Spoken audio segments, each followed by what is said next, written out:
caught me looking. On the computer, you have to hit OK. Anyway. Just turn me on, turn me up, and turn me loose.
Hey, y'all. What are you laughing at? Oh, nothing. Still thinking about what we were talking about a minute ago. You eating the spot. Hey, she's been food sampling from food around the world. That was awesome. I hate y'all had to miss out on that, but well, you can fill them in. Hey, Greg, show everybody that awesome new heating element you have in the background there. Yeah, I had to change up my background. I finally got my wood heater in, and that baby fired up, rolling some warmth, and I'm enjoying it because it's about 25 degrees here. But yeah, now I got a fire built and rolling smoke out the chimney. So, I mean, I had done nothing real cool. I started a how-to video on how to build a fire, but it would have been like 300 places behind Misty's video on her British food. I apologize ahead of time there again, Don, since I didn't get to tell you. I told Don I was British in my head. I don't think he knew what to think, and Spencer didn't explain it to him, and he just went out. Yeah, you know. For those of you that don't know, she's got two voices in her head, and one of them's a British dude. Yeah, the other one's a Mexican lady. Sounds like Sean Connery. I say he's a nice looking older man, and he's got that Sean Connery voice. And this is how we start a show. All right. Anyway. You know, I mean, Misty, are you not going to tell them about your British food? It's your new go-to snack. Oh no, we'll save that for later. I may upload some clips later. We may try to do a show later and show that and do a review on the food. Do you want me to just read off your comments from the group text? Because I'd be willing to do that for you. We better not. To bring out. Let's see. Yeah, we probably better don't. We'll stay on air. All right. Well, anyway. Well, hey, everybody. Hope things are staying warm today. Yeah, seriously. What is up with this weather? It goes from 50 degrees to 11 inches of snow, and then 25 degrees. Then it's 50 degrees. Hey, one quick thing, though, before we do really get started. They are talking about that, and I just heard this morning on the weather that in some places that was getting up to like a 50-degree drop in temperature. They're going to have possibly up to a 80-degree warm up after this. And so it's going to completely shift. Everything's going to melt off. Things are going to flood. It's going to be horrible. The extended forecast, because, you know, my job, I work inside and outside. I have to go outside to cut and do stuff on roofs and everything. So I look at the extended forecast on like 3 different channels. And all the way through the beginning of January, now it's showing like mid-50s, even low 60s, several days going into the beginning of January. So who knows? It's crazy. Anyway, it seems to me, first of all, happy birthday to one of our brothers, Mr. Troy Allen. Yes, sir. That's what I think so. Yep. Yep. Spoke to Kumbo the other day. His wife Sandy is doing a lot better now. I feel like I'm missing something. Was there something on the Facebook page? Was somebody else in the hospital? Oh, Leanne. Yes. Leanne. Thoughts and prayers. There's been a lot. One of the Bigfooters or whatever, Dale had posted somebody had passed away. I apologize. I don't remember his name. I didn't know that guy. I saw the post by it. I was not familiar with him, but you know. Yeah, that's the guy. He owned a Bigfoot museum somewhere, worked at one or something out west. Really? Yeah. Oh. I don't know. That I tell you what, I'm ready for 2025 to be over. This year has sucked. I just I'm let's roll on to bigger and better things next year. Just go ahead and say it. You don't think Santa's bringing you anything, so you're ready to just skip the next Christmas. No, Santa's bringing me what I ordered. Hey, look, that's what I told Wanda the other day. She's like, "What do you want for Christmas?" I said, "Don't worry about it. I don't want nothing."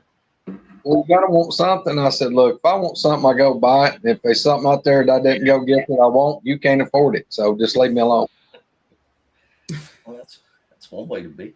Chris or Misty's probably brewing up potions for everybody.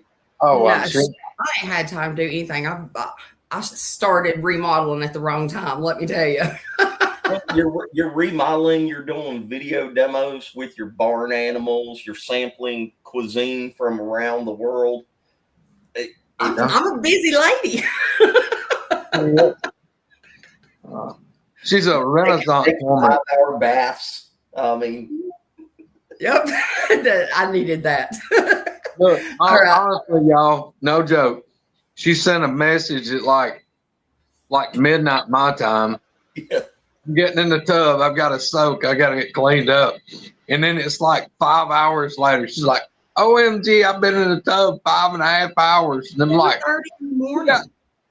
yeah. I'm like, look, was you like just draining water and putting more warm water in? I mean, it had to be just like lukewarm water or cold water.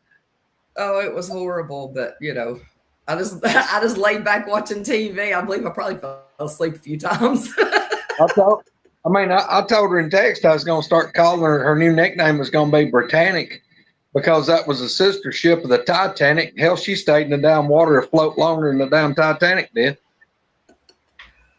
All right. Well, for everybody that's in here in the chat, thank you very much. For all the moderators, thank you. Let's go ahead and get Dawn on. Dawn, Hey, how Dawn. you doing today? How you doing, everybody? I'm enjoying the beautiful cold weather we're having up here. It was 0 degrees this morning. Oh, Tell everybody where you're at. I'm about an hour north of Peoria, about an hour and 45 minutes east of Chicago, or excuse me, west of Chicago. I don't know where I'm at, but I don't either. yeah. I didn't have enough coffee this morning, Misty. For everybody that's not familiar with Don, which I just met him not that long ago, but Don's friends with one of the guys that we had on the show, Rick. He was friends with Elisa whenever we had her on here. But Don is one of those guys that you can talk to him on the phone. I think I've only talked to you on the phone, was it once or twice? But Yeah. He can go on and on because he's just experienced a lot of stuff and been doing this for quite a while. We have some pictures, we have some audio and stuff like that. But here's the thing: Don knows just as much, if not more, about Dogman, them boogers. Yay, my favorite damn subject. But anyway, we'll get going on that. So Don, start at the beginning. Whenever you first of all, let me ask you this, since I've already talked to you a little bit. Did you start out like whenever you were a kid? Did you think about Bigfoot? Were you into G.I. Joes? Did Cowboys and Indians? Did Bigfoot and cryptids and all that stuff? Did it ever cross your mind? Or No, cryptids or Dogman or Bigfoot never crossed my mind. I played with G.I. Joes. I mean, we're talking back in the late 50s. I'm sort of dated. I've been around a while.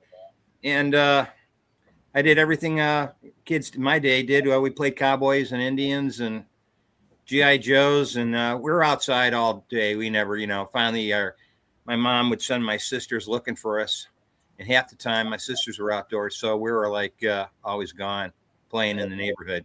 So it wasn't until later, when I was in my mid-20s, that I encountered or even knew about the Patterson-Gimlin film of 1967. I sort of vaguely knew about it, but then it was until I was living in New Mexico. I lived there for about a year when I had my first encounter, or whatever you want to call it. It was just very strange.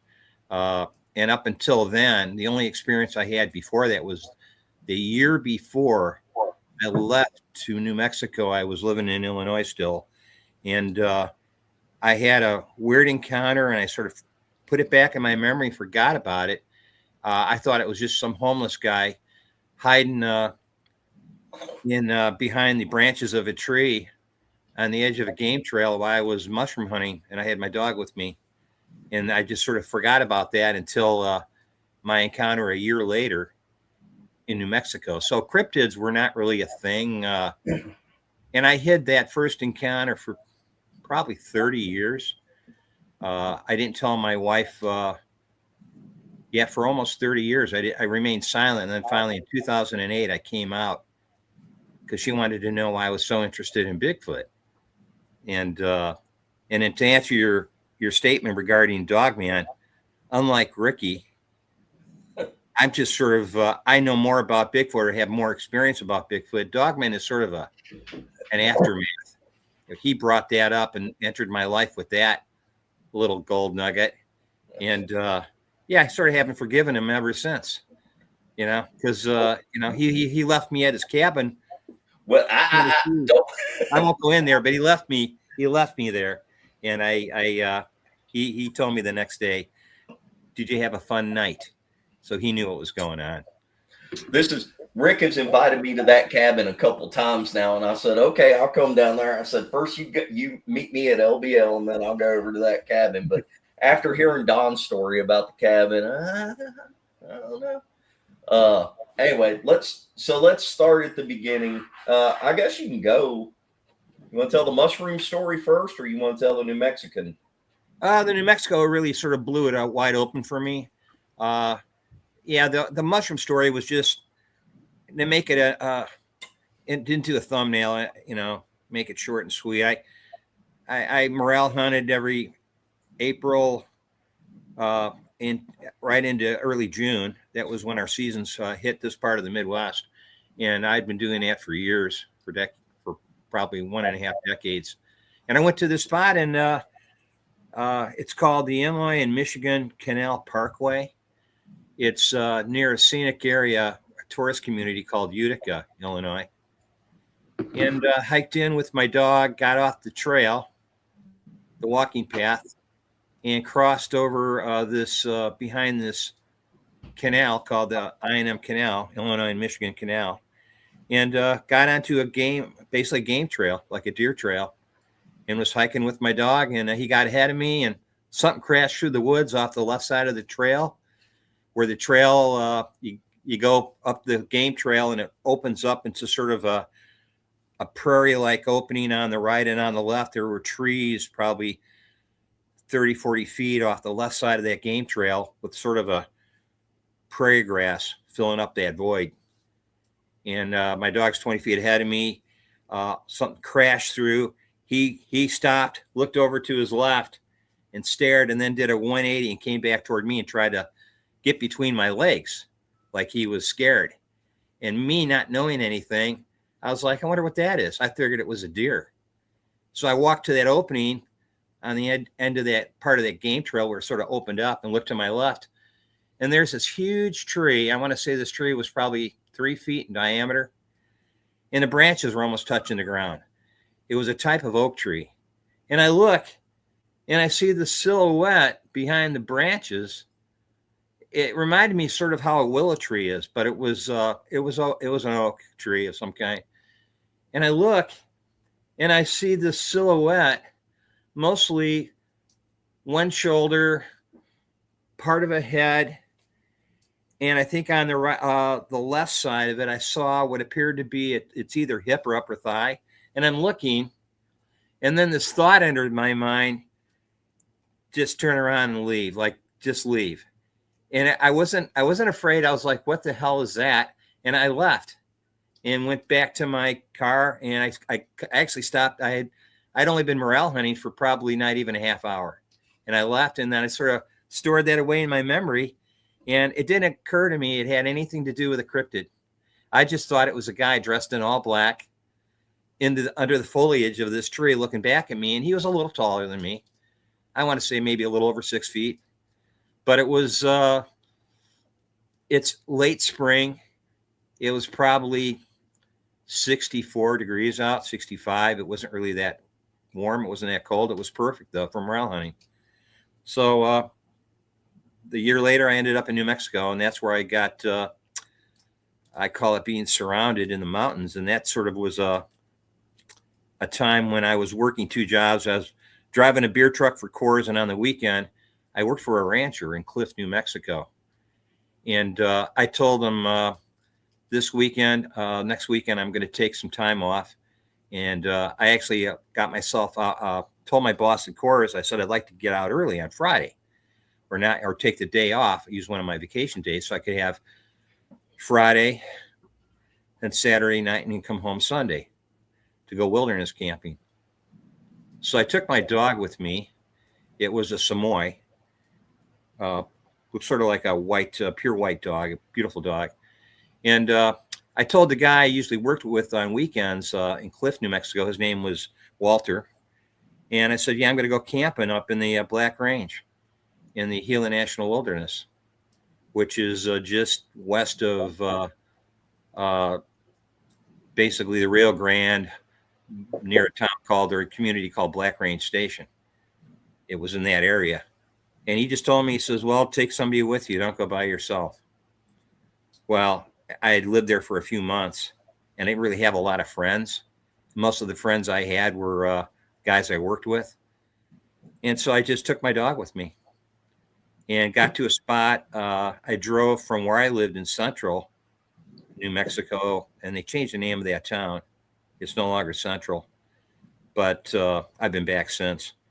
But I drove from Central through Fort Baird and up into Mimbres, a town called Mimbres. And through Mimbres, you enter the Black Range Mountains, which is part of the Gila National Wilderness. And I had been through this area before, driven through these mountains, and found an overlook called the Kneeling Nun Overlook, where you pull off on the ridge of the mountain and you look to your northwest. And from that overlook, from several miles away, you can see this rocky outcrop called the Kneeling Nun Monument, which is a series of just rocky outcrops and appears to be a nun kneeling down. And so I thought, well, that's a good place. I'll park my car there and I'll walk down this mountain. And being a kid from the Midwest, I didn't really know how far down the mountain I'd end up hiking. I thought, oh, that looks like a mile or two. Well, I ended up hiking almost 11 miles to get down to the valley below. And I remember I had water in my backpack, and I would stop occasionally. I had a gallon jug of water and a dog dish, and I had some food for myself in my canteen, and I'd like fill it up and put it down. So my dog was like panting because we're going down in elevation. And so it was quite some time later, I reached the valley floor. I'm going to say 10 to 11 miles. And I get there probably about, I'd say 1:30 in the afternoon. And as I get to the bottom of the base of that mountain, there's I call it a shale bed, like a deposit from a glacier. And this was probably the last 300 or 400 feet, probably at least the length of a football field, of this glacier deposit of this shale and stuff. And I had to sort of struggle to get down this, and got to the base of that mountain, and there's this creek about 45 feet from where I left that base of that mountain, and I crossed that creek, and I could see sort of a clearing on the other side of the creek, surrounded by junipers and prickly pear and scrub oaks. And I thought, well, that's a great place to put a camp. And my idea of a camp then, I was sort of a minimum impact camp. And I just put I got my bedroll out of my backpack. I didn't have a sleeping bag. I had been warned by Walter about black bears, and he was holding back too. He didn't tell me everything, but I'll get to that later. So I went and I decided, well, I went ahead and I gave up my dog water. I refreshed myself. I took my backpack and a rope I brought with me, and I hung it up in a juniper tree. It was like a 15-foot, 17-foot juniper tree, and I hung it up in the branches to get it off the ground. So black bears, I had food in there. I didn't want black bears to muck with it. So I hung that up in the tree. I had my canteen, my dog, and I decided to go explore that area. So I walked along that creek bed and got to a spot where the creek bed split into two forks and got lost. And why I was right before I got lost, I could see this range of mountains in a distance on the other side of the creek that I followed out, and I heard it wasn't a microforest. I want to say it was probably a couple hectares of forest, mostly pines and aspen and that type of variety of trees. I could hear like wood knocks. And I didn't know anything about wood knocks. I didn't know what it was. I just thought some camper, which was extreme for me to even realize that, some camper hiked in a different area and hiked down that mountain like I did. And I found that sort of like, I was thinking, there's no way a guy's in there. In my mind, I'm thinking he had an axe or a hatchet, and he was cutting down pine trees, pinon pines. We had a lot of pinon pines in that area of New Mexico. And I'm thinking he's cutting down pine trees, and not really a lot of hardwoods down there. Mostly we have aspen, birch, and stuff like that, but not really any hardwoods. And I'm thinking that stuff burns fast, and it's just, and I'm thinking to myself, who's taking down trees with an axe or hatchet? And I stopped and I looked over to my right, and every time I looked over, the knocking would stop. And when I say knocking, it was like 3 or 4 knocks at a time. And then I'd look back and I'd continue walking, and I'd hear it start knocking again. And I just continued. I ignored it. Got lost, found out where I made my mistake, was able to back trace my steps and come back on where I'd sort of crossed over the creek bed where it forked, and it turned around. And so within probably an hour and a half, I found my way back to where I made my mistake and was able to find my camp. By this time, it's going on probably 6 p.m. in the afternoon. And I'm thinking I've got a few hours of daylight. It was getting dark probably around, in that part between the mountains, you're down below the range. I'd say 9:30, 10 o'clock is when it starts getting really dark. So I went ahead and I got my backpack down, pulled out some hot dogs for myself. I think I had something equivalent to granola back then. This is like 1979. And I had some dog food for my dog. And I got my little campfire going, which was just a bunch of scrub brush, dried up snake cactus, and some scrub oak branches, maybe an inch in diameter. And I got a couple armfuls of that, and I started my fire with part of that and cooked some hot dogs. And by the time I was done eating, I put everything back in my backpack, hung it back up in the tree, had a gun in there, had a 38 SP S&W. And I thought, I don't know what I was thinking, but I left it in my backpack and I hung it up in the tree. So this is a critical part of that. It's about not even an hour, 45 minutes till total darkness. And I'm basically watching my campfire die down, and I'm throwing this, whatever I had gathered, into the campfire to keep it going. And I thought, well, I'll probably hit the hay early, 10:30, 11 o'clock, and go to bed. And I just had a bedroll. It was probably It was dry and arid, so I'd say it was 75 to 80 degrees, or maybe a little warmer than that. So it was a perfect night for sleeping outside. I think I had a blanket and a bedroll. That was it.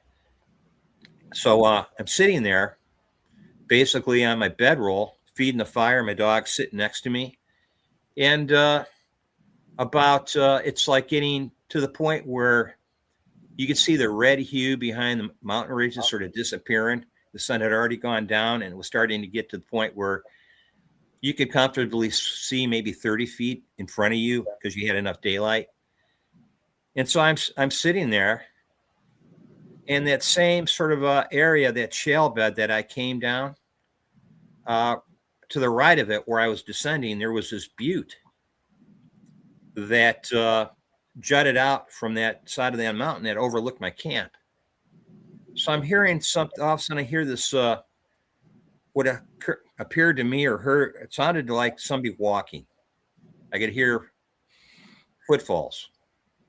And I'm thinking to myself, I must, who's out there? And it was dark enough where you almost needed a flashlight. So I hear something walking down the shale bed. And at some point it stopped. And I'm standing up. I'm thinking I'm going to have a visitor. And I'm thinking to myself, who walked all the way down this mountainside? I was in pure daylight. I would have never attempted to do it at night. And I'm thinking, who's out there? And I was looking for a flashlight beam, an indication that it was a person holding a flashlight. And where it had stopped by the shale bed, it somehow, I heard it come out, walk around to its right, walk onto this butte overlooking my camp. So I looked up to that butte. I could hear it walking out to the butte on this, I guess you'd call it was like a mixture of clay and sand and gravel from that part of that shale bed. Must have been up there, but I could hear it dislodging the rocks, and it walked out to the end of that, the tip of that butte. And I'm looking up at the butte and I'm thinking, that damn person is up there staring down at my campfire. As a crow's fly, it was probably 80 to 100 feet, maybe 120 feet at best to that butte looking down at me. And I'm thinking, that thing's looking down at me. So I got a couple handfuls of the branches I'd gathered and I threw them to build up my fire to see if that, it would say, this person would say like, hi, I'm here. I just thought I'd visit you or whatever. And so I'm watching and no sound. It just, I sensed it was at the butte looking down at me. And meanwhile, my dog he's standing up next to me, looking up at the same spot I'm looking. Within probably 20 seconds of this happening, I hear it walk to the back of the butte around and now start descending where I walk down the mountain. I could hear it walking down. I'm thinking, God, it's going to be here in like 20, 30 seconds down to the other side of the creek bed. And the other side of the creek bed from the base of that mountain couldn't have been more than 45, 50 feet. So it got to the base of the mountain. I heard it walking through that area. It wasn't as loud. And then when it hit the creek bed, that's when I went on red alert. I stood up. I had a drop point knife. I had a buck knife. I pulled it out of the sheath. I'm holding my knife in my left hand. My dog had a choke collar on it. I've had his choke collar in my right hand because I'm afraid he's going to take off after this, whatever it was. And I'm thinking, if it would have been a bear, my dog would have taken off after it. I've seen him run after range cattle that's been released into the Gila National Wilderness, go chase range cattle until they turn around and they want to do a number on them. So I'm thinking he's going to try to pull on the choke collar I had. He didn't pull at all. He just stood there. And while this thing, we hear it crossing the creek bed, this low rumble growl. My dog starts emitting this growl. You couldn't hear it unless you were like right there next to him. So he's growling, this deep growl, not trying to pull away from me. And at some point, I hear this thing as it's splashing across the creek bed. And I'm thinking on the other side of this creek, the creek is 15 to 20 feet wide, maybe 1.5 inches, 3 inches of water. I'm thinking I'm just on the other side, 35, 40 feet away is where my fire is. I'm thinking this thing's going to come into camp. So right as it got to my side of the creek bed, it was about ready to walk into camp. I go, who is that? And I'm shining my flashlight at it. I see nothing. I'm looking. Of course, my flashlight emits like a 20-foot beam. And that was a big, another error I made. I left and put new batteries in my flashlight. I had a little, like a marine flashlight, the yellow one that floats in the water for like fishermen. I had 2 D cells in there, and the D cells were that flashlight. I had a 20-foot beam on it for maybe 15, 20 minutes before it basically went down to almost nothing. So I'm looking, I'm going, who is that? And I remembered in the military, I wasn't in the military, but my friend would always use this phrase, who goes there? So I started thinking, oh, maybe this is a park ranger. It's a U.S. Forest Service ranger, warden. And he found my location. But I'm thinking to myself, in the total darkness, and I yell, hey, who goes there? Nothing. So at that point, after it left the water and I could hear it it got quiet, and I'm only 40, 45 feet away from the edge of the creek where it left the water. I went back. I got close to my fire. I kneeled down. My dog, I had a hold of his choke collar and I let it go. I'm thinking maybe I have to defend myself. My dog didn't seem like it wanted to go after it, but he was growling the whole time. So I'm sitting there at the fire, and within probably a minute and a half, I hear at my 12 o'clock, the direction I was facing, I hear this like asthmatic breathing, like somebody had a serious lung problem and it was a big man. And I'm thinking, God, I'm thinking, is this a conservation ranger trying to scare me? Is this some crazy person? I didn't know what it was. And my dog's, he's looking directly in the same direction. We hear it breathing. And so I turned off my flashlight to sort of let it maybe recharge itself. And I turned my flashlight back on and I looked, and just on my side of the juniper tree where I hung my backpack up on the tree, there was another sort of a big scrub oak or smaller juniper. And I saw the outline of the left side of this thing. I'll say it was I saw a head, part of a shoulder and an arm, and maybe a little bit of the chest, and leaning out from behind this tree. And my flashlight it would get dim and then it would get bright, and it was getting dim. And I would take it and I'd hit it on my knee to get it to I thought maybe I had bad connection with my batteries.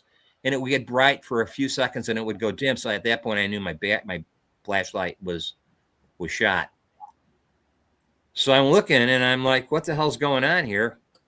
And so I'm basically almost kneeling down. And then within a second of what I saw, my dog does like a 180. And now he's pointing behind me. And I turn around. My dog hears this thing behind me.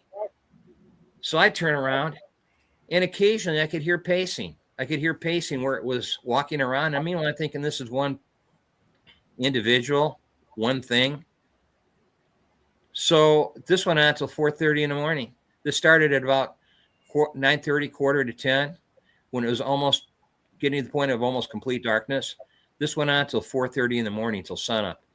I'd pace around, and I'd be changing positions, and I'd be looking at my 10 o'clock, then at my 4 o'clock. I'd be looking at my 6 o'clock and moving. And I'm thinking this thing is fast.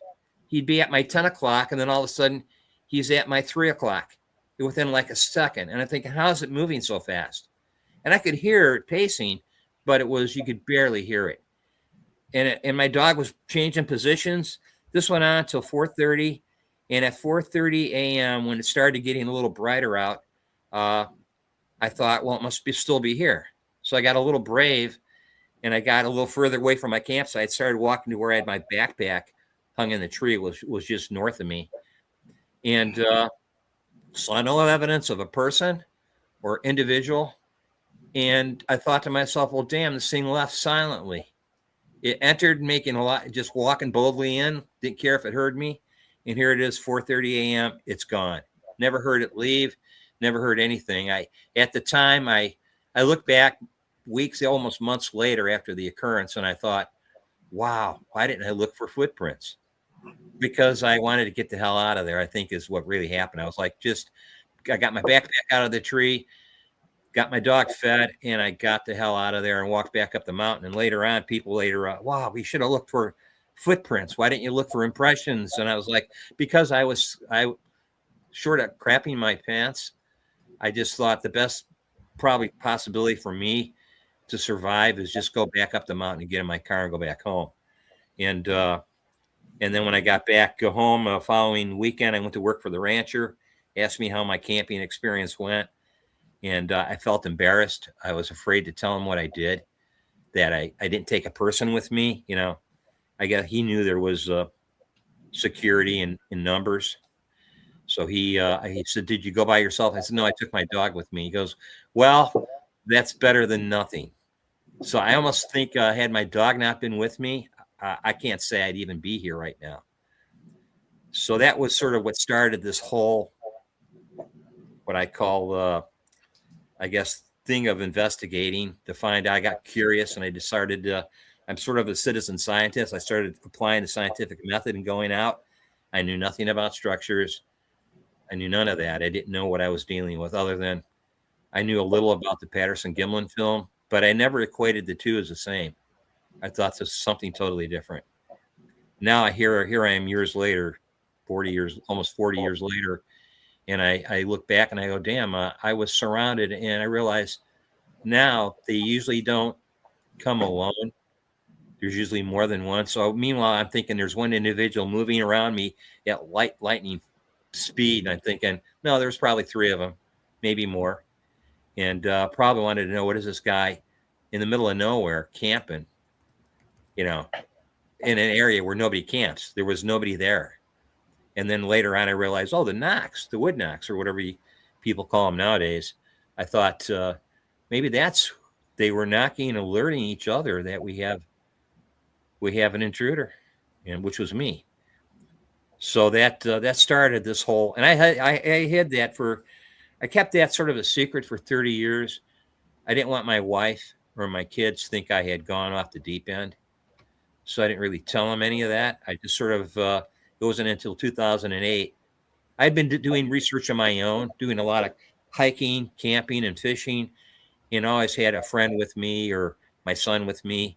And that was my perfect, I guess you'd say, the perfect situation to go look for evidence. And I started gathering evidence. And in 2008, I finally told my wife and my kids what had occurred to me in New Mexico.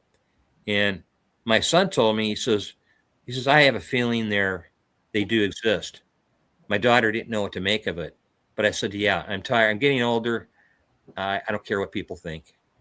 It doesn't bother me anymore. So it started the whole series of research that ended up me having damn near face-to-face encounters with Bigfoot. I'll put it that way, where I saw him with my naked eye. I seen him on thermal. I recorded the thermal at Rick's cabin the first time I went down there, about 40 feet from his front door, in the middle of the night when he was in Nashville. He was having car problems, vehicle problems, and he says, I'll be there tomorrow. He says, he told me how to get in the cabin. He says, you're there on your own. And I felt pretty comfortable. I was like, oh, that's great. You know, I'm in his cabin. He didn't have a lot there, no water, no electricity, but it was better than sleeping in a tent. But he knew what was going on, because later on, after a few days at his cabin, he asked me, he goes, do you want to still go to LBL? And I go, no. I says, you got everything right here. I said, why would I go to LBL? Based on his information and his personal evidence, he has both. At least he has the vocalizations and the evidence to say that they're both there at maybe different times. And the vocalization I heard there the first night, and I got thermal to prove it. This individual, I believe it was a Bigfoot, could have been a dog man, but I didn't know anything about dog man, was I hear this howl, scream, basically a howl, scream, roar. It was almost all at the same time. Behind a power, there was a bunch of shrubs or raspberry bushes behind his power pole, about 40 feet from his front door. And that's where I woke up at about 2:33 a.m. I wasn't totally asleep, and I was like half awake. And this thing jolted me out of my bed. And it was coming from the left side of his driveway, sort of kitty corner from his cabin on the left, about 40 feet away. And he had a power pole there that he was waiting to have be tied down, connected to electrical. And I just heard this thing scream, howl, roar. And I jumped up, and it was long. I'd say it lasted for several seconds. I want to say it did this vocalization for like, I'd say 4 or 5 seconds, and then quit, and then did another one that lasted, I want to say 8 to 9 seconds, which I thought was very long. And so I got up, and I'm in a t-shirt and my boxer shorts, and I grab my thermal, and I open his front door, and I stand inside his front door in total darkness, and I record behind the power pole, frontward facing eyes like people have, fairly wide apart, a foot or 2 feet off the ground behind these raspberry bushes. And then it raised up, and I went from right to left, and the eyes were fair. It wasn't a deer, wasn't a cougar, wasn't a coyote, wasn't a wolf. I'm looking at it, and I'm just missing all these other creatures, and I'm looking at it, and as it raised up, it backed away. And when it backed away, as I found out later the next day, the property drops in altitude and goes down a few feet. As it backed away, it got taller. And I thought the property was fairly level. And I'm watching it, and the eyes, I could see the eyes on thermal, and very little of the heat signature showed the head, but I saw the eyes, and it was watching me as I stood there in the doorway with my thermal, filming it. So I have that video clip. And so I showed that to Rick, and Rick's like, how did you hear anything out? And I go, yeah, I heard something else around 12. It sounded like whooping, like Bigfoot. Bigfoot sort of make a vocalization. If you don't pay attention to it, it sounds like dogs barking. But when you listen to it and sort of pick up the detail on it, you'll realize it's whooping. It's very similar to how whooping that other people have captured on audio. So I heard that around, I'd say it was probably earlier, 12. And I dismissed it. I said, well, if that's Bigfoot, it's a distance away. And I didn't make any, I sort of made a mental note of it. But then he said, yeah, he said, I have both on my property. So this creature, I don't know what it was. Rick, we talked a little about it. The next day he goes, how was your night? He said, did you have fun? Like he knew something was going to happen. And I said, I appreciate that, you asshole. I said, I says, I didn't know it would be this active, but it was. But before we get too far into the stuff with Rick's, which you're talking about his cabin in Tennessee. Yeah. Before we get too far into that, we got to talk about you meeting Rick up there. But before that, going back to your original thing, whenever you were in New Mexico in that holler down in the bottom of it, Kumbo asked if you heard any whistling or bird calls while you were walking around in there, like in conjunction with the knocking and everything. Yeah, I heard bird calls, but again, I didn't know anything. It was like I heard chirping and stuff like that when I was walking down that creek bed, about not that whole area. I think I walked for 15, 20 minutes and I knew where I was until I got lost. And that's when I heard the wood knocks. I heard birds chirping too, coming out of the trees. And I never gave it a second thought. I thought, well, that's just wildlife. And I'm not much of a, I've done that where I've been tracked down by here in Illinois, where the IDNR wants to know. I think out of all my research in Illinois, I ran into a warden once and he asked me if I was after deer sheds, and I was like, deer sheds? I says, no, I'm a naturalist. I said, I take nature photography, like, film of birds and stuff like that. So, and I'm not really familiar. I know the difference between a cardinal and a blue jay, and a crow, the obvious ones, or barred owl, stuff like that. But I did hear that chirping, and we did have the equivalent of blue jays out west there in New Mexico. They don't call them blue jays, but they're in the bluebird family. They make that very similar sound. And he, go ahead. How about any? Did you get any smells? No smells at all. No smells at all. I came across that once in Illinois. And it was just by chance, and it was an area that was very squatchy, I guess you'd call it. And I had come across structure and evidence, and I'd gone back to that area in Illinois with Ricky, and we had very interesting experiences in that location.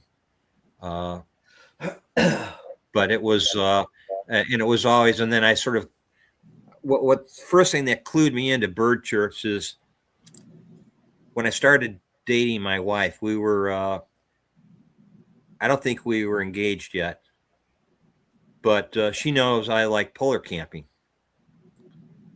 because back then I liked camping in the winter too. Of course, we didn't have hot tents, or I didn't use hot tents like they have nowadays. They got all the bells and whistles.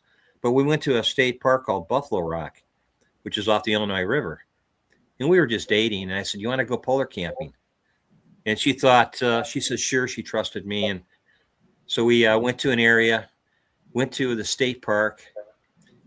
And I found a back way into the state park. What I was doing, I'm sort of a rogue when it comes to camping. I sometimes will break rules, and I went into the state park through this back way entrance, and right on the bluffs overlooking the Illinois River, there's these huge, I'd say, grove of trees, probably 20, 30 acres of trees. And I set up my tent about 15 or 20 yards in from the edge of the bluff overlooking the river, and there was snow everywhere. And I had another dog at the time. It was still Chatka. It was still my Samoy. I had come back from New Mexico, but I met my wife. We're camping there, and I had a fire going outside the tent, and it started getting dark. And I remember her father telling me, because her father's Mexican, so he told me, he says, if you go camping with my daughter, make sure the dog sleeps between you in the tent. And my wife's, my then girlfriend, she says, yes. She says, you're not going to let the dog in the tent, are you? And I go, no, he'll sleep outside the tent. He's a Samoy. He's like a Siberian Husky. He's used to the snow. So I remember that part of it. And then later on, when it was getting dark and the fire was dying out, we went into the tent, and I got her sleeping bag and my sleeping bag, and we zipped them together. So we made almost like a king size bed, at least that size. And I'm in the tent. It's dark now. The embers had basically burned out in the fire. It's probably 15, 20 degrees outside. I hear a bird chirping. And even Becky said to me, she says, I've never heard birds like chirping at night. And I was still that was when I was sort of gathering evidence on Bigfoot, and I hadn't told her about it. And in my mind, I'm thinking, I've got Bigfoot here. There's Bigfoot here in Buffalo Rock. And I'm thinking, that's true. Birds usually, they go roosting at night, and that's it. They go up in the trees, and they don't really move around too much unless you disturb them. So I put that in the back of my memory bank. And I started looking into that, and I found out that's a common denominator. It's a classic thing they do. They chirp or whistle at night. And I come to find out years later, there was a sighting within probably not even 100 yards from where we camped. Oh, really? Yeah, a guy went in. He reported it to the BFRO. Just I believe it was Stan Courtney, who's the BFRO guy for Illinois, and I remember him describing where he was at, and they have in Buffalo Rock, they created these things called effigy mounds. They're man-made using bulldozers and earth movers. They're not mounds made by Native Americans, but they're all different creatures. One is a catfish, one is a water strider, one is a frog. But it was the one that I believe it was the frog effigy. This guy was hiking in, and he hiked up the trail to the top of the frog effigy. Now, these effigies are, the catfish one is like 150 yards in length, and it looks like a fairly big hill, but it's been artificially made with heavy equipment. This frog effigy, as you come out of the park and you walk into the trails above the river, they have sort of a mesa area. This kid walked, and he described, I believe, in his sighting on BFRO, he walked up the top of I think it was a frog effigy or the water strider effigy. He walks to the top of it, and when he gets to the top of it, he's hearing something ahead of him, or sees part of something ahead of him descend on the other side of the effigy, go downhill. And he gets to the spot, the highest spot of that frog effigy, and he looks and he sees a Bigfoot breaking through the weed line below the frog, heading through to the trees where me and my wife camped. And I thought, wow, that's interesting. And he saw it walk into that tree line down to the bluff area right where we camped. So I sort of have, I guess it's not a total confirmation, but it made sense to me. And so later on, I found a structure there. I've seen, I got another time, it was after me and my wife got married. Me and Beth got married. It was like maybe 10 years, 12 years into our marriage. I'm hiking in Buffalo Rock again with her. And we see a teepee. A teepee, probably only 5.5 feet tall, not quite, shorter than me, but a teepee with sticks all leaned into it, stuff. And I'd been there the week before, and all those sticks that had been gathered were leaning up against a hickory tree on one side of the hickory tree. And I said, oh, look, it's that maintenance crew. It was off trail, but it was like probably 50 feet, 60 feet off trail. I walked off trail looking for prints, and she would always look at me and say, where are you going? I go, I'm interested in what I find. If I find any like coyote tracks or deer tracks, and I see all these on the opposite side of the tree. So from the trail side, you can just see the tree. But if you go around the tree, and this tree was probably 1.5 feet, 2 feet in diameter, were all these same length sticks, probably 20 of them, at least 20 of them, all leaned up. They all had been broken on either end, no saw cuts, and all been leaned. And I thought, somebody's cleaning the footpath for tourists, and they're just stacking them way over here on the other side of the tree where you can't see them. So we came back a week and a half later, and I'm walking into the same spot, and I look down to where that tree is, where all the sticks were stacked up, and probably 30 feet, 25, 30 feet past the tree, down the embankment, further into that sort of bottoms area, and there is a dry creek bed there, I see this teepee. So I walk down there, and I walk around that tree, and all the sticks now are gone. And I remember what they look like. I see them incorporated into this teepee. And no symmetry. It's not something Boy Scouts did. It was sort of, I looked at it and I said, if I was a Boy Scout or a Cub Scout, that's sloppy. And it looked sloppy. It didn't look totally symmetrical. And I still have pictures of it. And that's when I started learning about the teepees that I've seen in other state forests and national forests. One I saw that was 15 feet in another state park, probably 25 minutes from where I live. It was huge. And I went in there we actually entered it, me and two other guys. We walked inside of it. It was big, roomy, and it had what I call a fake. To this day, I consider it a fake fire ring. Like somebody's at attempt at like duplicating how our fire rings look. We'll take rocks and place them in a ring. But then what was inserted in the fire ring was a couple pieces of charred wood, like from a lightning strike or something, or maybe somebody else's campfire. And inside that fire ring was pieces of like a broken culvert from like a drainage ditch, and pieces of cement from. And I'm thinking, why would somebody throw that into a fire ring?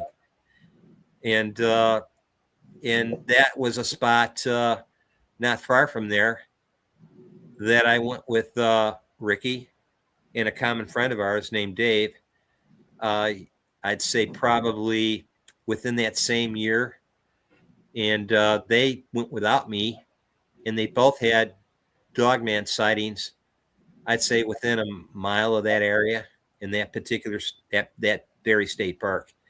And then I went back, and we went to an island near where they had that sighting in the river called Clark Island. And Ricky saw something. Me and Dave didn't, but Ricky claims he saw something that was unusual, and he can tell that story.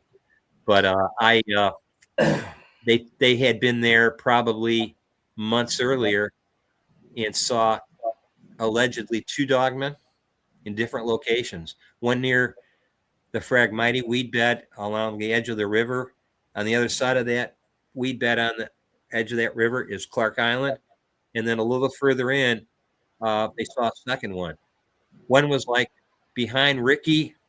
Part of the Phragmites looked out at him, and Dave was higher up on the edge of that bottoms looking down toward Ricky, and goes, Ricky goes, there's one over here, and sort of yells to Dave, it's ahead of me, way over here. Dave didn't see that. He looked toward Ricky and goes, no, there's one behind you, peeking, like separated. And these Phragmites get up to 12, 15 feet tall. Yeah, they're like river reeds, or they're similar to, some people call them river cane. So I was like, so when I was there, I found the structure. I heard about a structure in there. David told me that there's a structure him and another friend of mine is found. And I said, where is it? And he never told me. So I thought, I'll just go looking for it. And I found it by chance. And it was a huge structure. It had three trees incorporated into the structure. It was 15 to 16 feet tall. And it looked like a cross between a teepee and a wickiup. And it wasn't symmetrical. And it was 40 feet off the road that you drive through the state park in.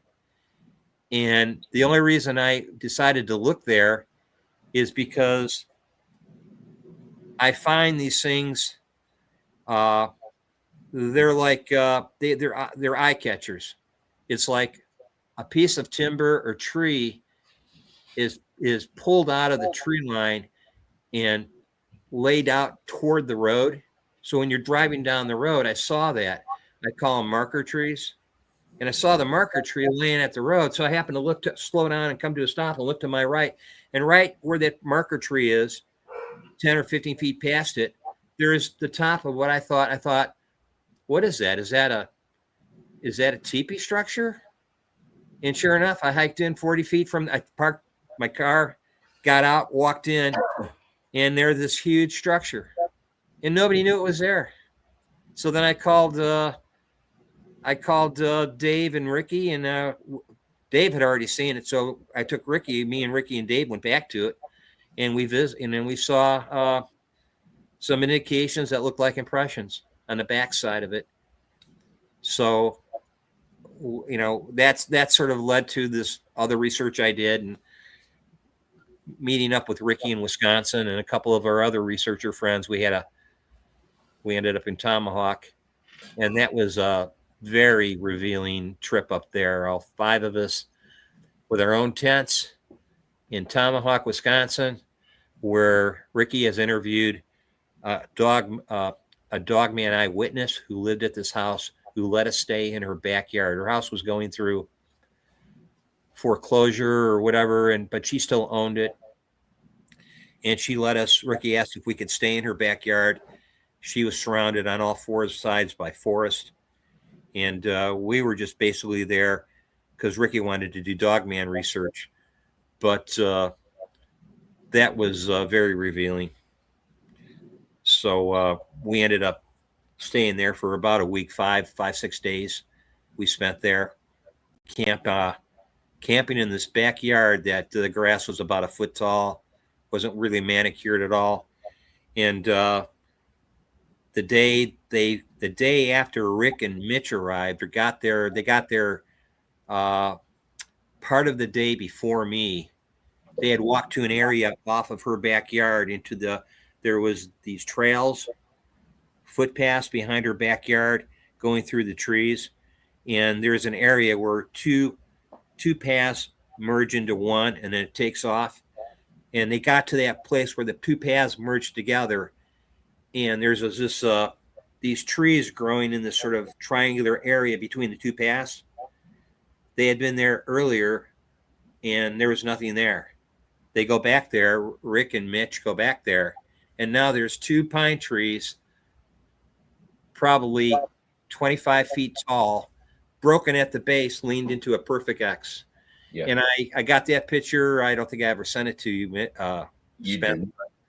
Hey, Kumbo asked, Don, are you talking about Clark Island near Davenport, Indiana, Rock Island, Illinois area? No. There's actually two Clark Islands down by me, but that's not the one. This is Clark Island near Marseille, off of the edge of Illini State Park in Marseilles, Illinois. Let's go back because daggone it, Don, I can't keep up with you. You're bouncing around. On the teepee thing. Now, we commonly call the sticks leaning up against the base of trees, we call them leaners. You're saying that, and I've seen all different sizes, some with only 2 or 3 sticks and some with a multitude of sticks.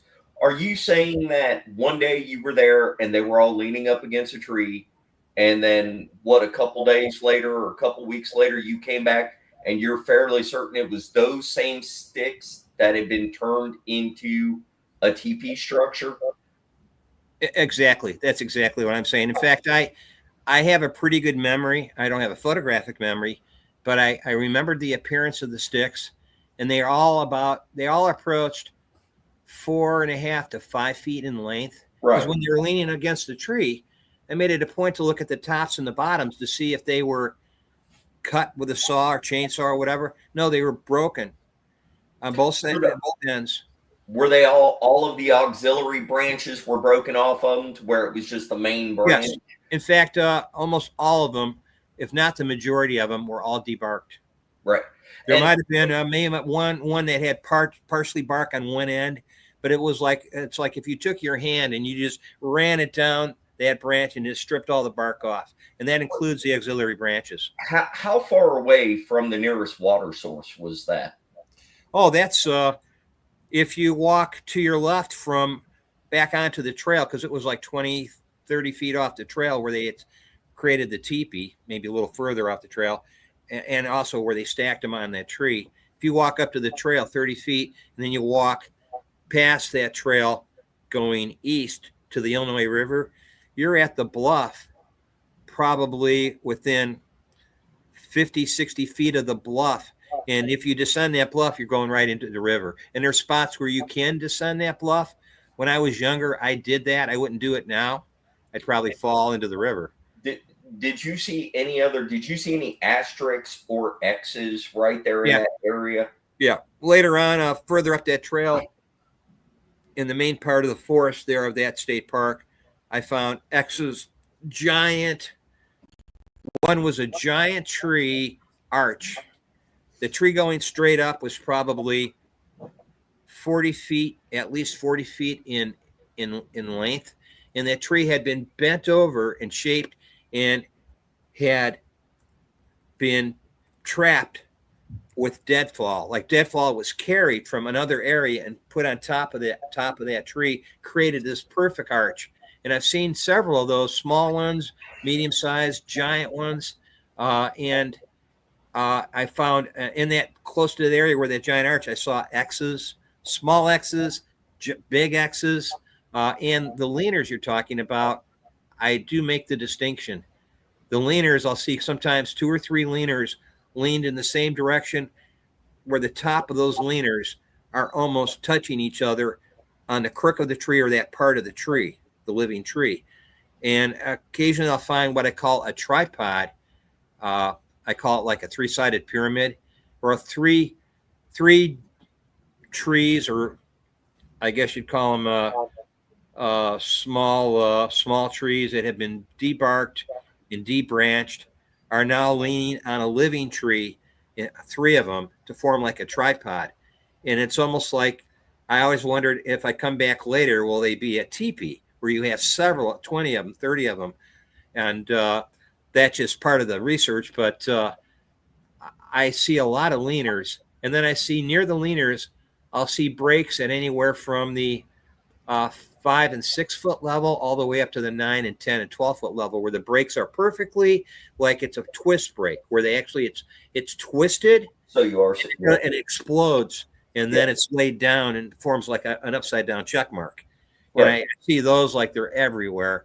In one area, I have in my personal hotspot, which is about 15 minutes from my house, I call this trail I take in, it's a serpentine trail along a creek bed. And as you go down this trail, Spence, I nicknamed this hill along this creek bed, I nicknamed it Arch Hill, because it's just, I counted one day, started out like 5, 6, and by the time I was done, there was like 12 or 13 arches, all pointing the same direction. They're all right at that. What were they pointing towards? They're pointing toward a river we call the Vermilion River. And if you can continue going in that direction along Arch Hill, on the ridge of these hills sort of, they merge into each other, and you have these creeks, or what I call runoff creeks, are on these hills on many times both sides, but it's only during the rainy season, or even during winter when you have a lot of snow and it melts off. It fills these little runoff creeks. Right. But on the ridge, on the side of this hill, I got the crazy idea one day. I thought, you know what? I've tracked Bigfoot and had some successes where I've been bluff charged.